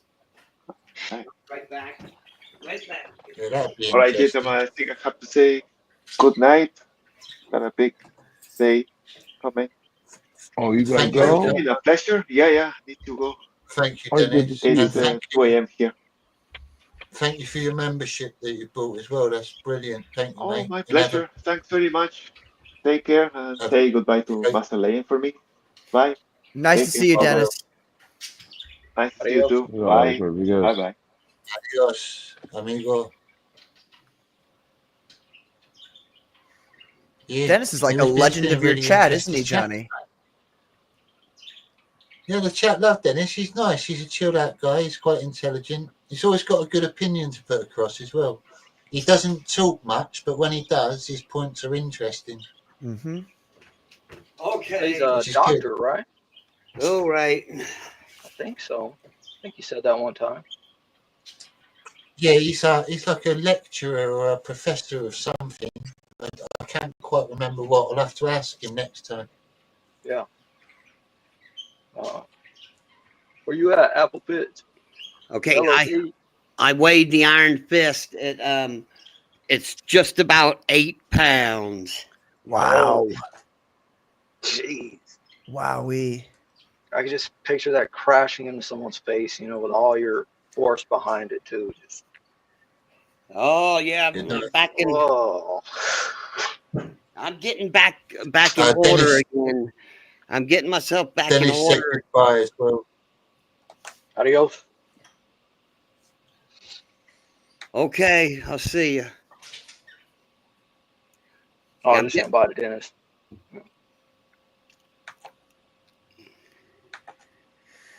Yeah, that's a lot of 8 pounds is a lot. Yeah, and It's pretty. You get that. back in my tree climbing days was some of my strongest days when I did tree work. And believe me, swinging that iron fist would be something nobody would want back then. They wouldn't want it now. I'm jumping back into action. Would you say, Master Legend, when you were into tree work, that when you were swinging the iron fist around, the enemies that you had before you wanted to leave? All right. He's All right. doing a Thanks, joke. guys. Thanks for. He's doing a bad joke. Thank you. Oh my God. Sometimes. You gotta take was a control of bad your one. stream, Johnny. Yeah, that was a bad joke, Pat. You can't do that. Come on. At least make it a good joke. I didn't even know he was really talking about it myself. Did someone just do it? At least make it a good hey, joke. look who's back. Yeah, Did I I'm boot sorry. you then, or did you boot yourself? No, I left out of shame. I'll just stop talking. That was pretty. Like, it was just dead silence. Like It was just like, that's not funny. I was like, all right. Well, no. I'm sorry. Oh man. No. Master Legend, you'll realize that I'm Johnny's retarded brother. That's me. Yeah, he means well, Master Legend. He just speaks before he thinks sometimes. Yeah, Patrick, fantastic job. Like the last Commandos, that was It was a lot of fun, dude. that was some primo stuff. Like, Yeah. It really was. Aaron was just like, just precise, just. Like, Aaron was really good on the last Commandos. He'll be on whenever he wants to be on. He can come back on. You know, he's a new Commando, just as Mr. Self-Destruct's a new Commando. It's amazing. I'll put this on for him again. Show my colors, right? every day I watch that clip with Patrick. Dude, Dr. Ben, my friend Nabana, who was in the chat, he clipped that last thing where Frederick and Billy Bob got me. He clipped the end of it. So that's a really good clip. I gotta show people that. Oh man. I'm gonna take this one on the chin. Oh, you're gonna take it on the chin? Yeah, I forgot about that. That was a weird little part. I was trying to remember the context for that, but I don't know. Afterwards, I'm like, yeah, I guess those beers kind of got to me. I want to call a few things. I was going to say, within the next 10 or 15 minutes, I might have to end the show, but I was going to ask Master Legend if he fancied playing one of his songs, if he could be bothered. Yeah. If you want. It's up. I'll play a fast I don't want one. to put you under pressure. No. Yeah, anything would be brilliant. Play a Anything fast would be brilliant. Something for you. And what I'll do is I'll let you play the song, and then I'll put the intro track straight out. So I want to thank you all now for coming on, and I'll end the show with the end of Master Legend's song. And I hope you come Thanks on for having again us, soon. Johnny. No 15 minutes or anything. I'm gonna play something real quick and let me know if it sounds okay, and if because I don't want to play a whole song and it sounds like static to you. So I got the amp I got. You'd be proud of me, Johnny. It's a Vox. It's a Vox. Oh, amp. Vox, yeah, I love Vox. Nice. I've got a Vox amp. Yeah. Brilliant, they are Vox. That's what the Clash used to use. Joe Strummer used Voxes a lot. They got such a nice tone to them. Made in England. Yep. Wow. Oh shit! Oh yeah. That sounded good to me. Did that Sounded sound all right? all right? Keep going. Yeah. That's okay sounding? Okay. Yeah. All right, let me see here. Check, all right. Yeah, here we Nice. go. All right, Here we go. Ladies and gentlemen, can we get some love in the chat for Master Legend? Okay, here we go. Even got an echo mode.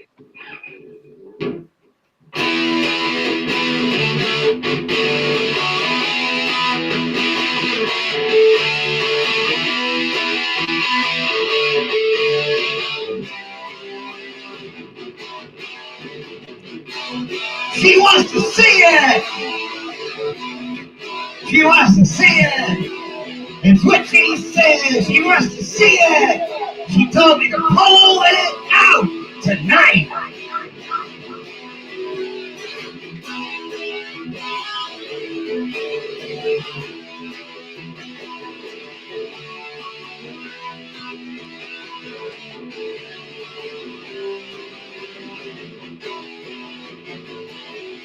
She wants to see it.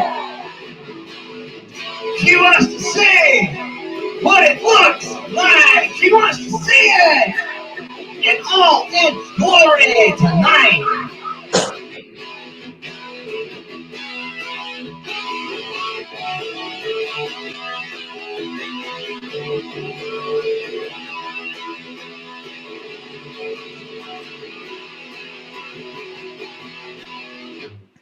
Okay, a short version there. Did that come through all Yeah, right? it was quite good, Master Legend. Yeah. Yeah.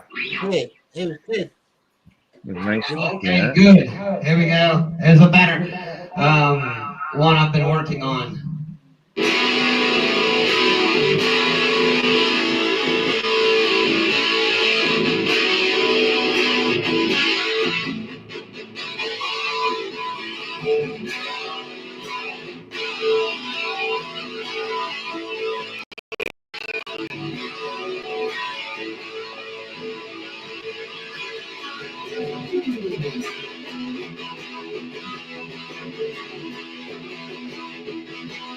Faster than lightning, coming from the sky.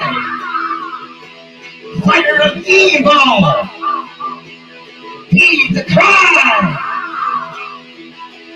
The world cries out for the legend. All the pretty women beg for the legend.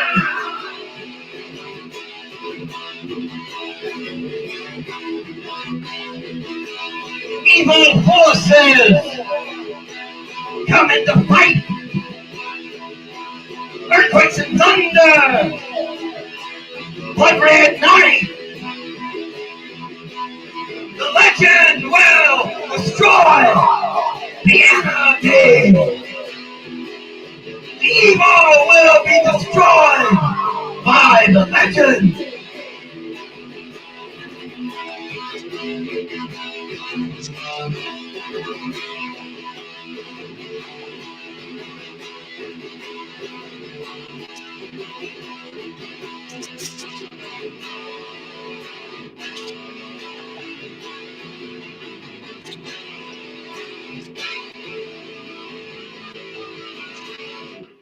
Well, shortened version there too. Looks like everyone ran away. It's been amazing having you all.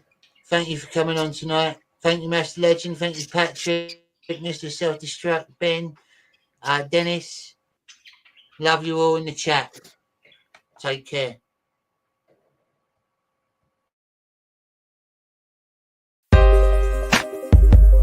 Hey, I just wanna say, I'm back. Goodbye to the people who hated on me. Goodbye to the people who loved me. Goodbye to the people who trusted me. Goodbye to everybody. Goodbye to the people who hated on me. Goodbye to the people who loved me. Goodbye to the people who trusted me. Goodbye to everybody. Now I've made some changes in my life. Now I've moved on in life. Now it's time to say goodbye. Goodbye to everybody. Goodbye to the people who hated on me. Goodbye to the people who loved me. Goodbye to the people who trusted me. Goodbye to everybody. Goodbye to the people who hated on me. Goodbye to the people who loved me. Goodbye to the people who trusted me.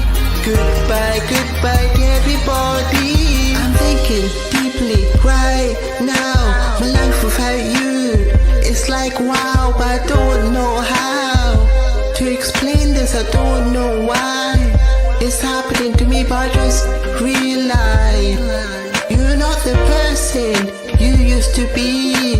Now I've left this city. This bullshit is not gonna happen again. Goodbye to the people who hated on me. Goodbye to the people who loved me. Goodbye to the people who trusted me. Goodbye to everybody. Goodbye to the people who hated on me. Goodbye to the people who loved me. Goodbye to the people who trusted me. Goodbye to everybody.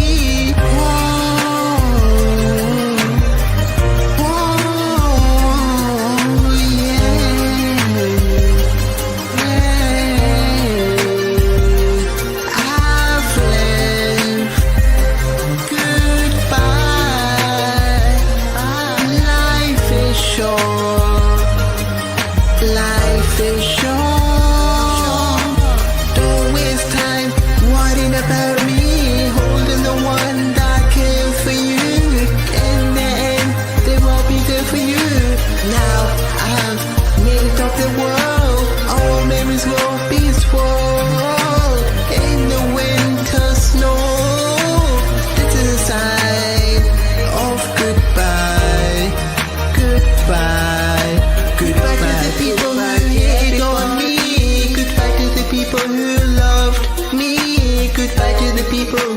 trusted me. Goodbye, goodbye to everybody. Goodbye to the people who hate on me. Goodbye to the people who loved me. Goodbye to the people who trusted me. Goodbye, goodbye to everybody. Goodbye to the people who hate on me. Goodbye to the people who loved me. Goodbye to the people who trusted me. Goodbye, goodbye to everybody.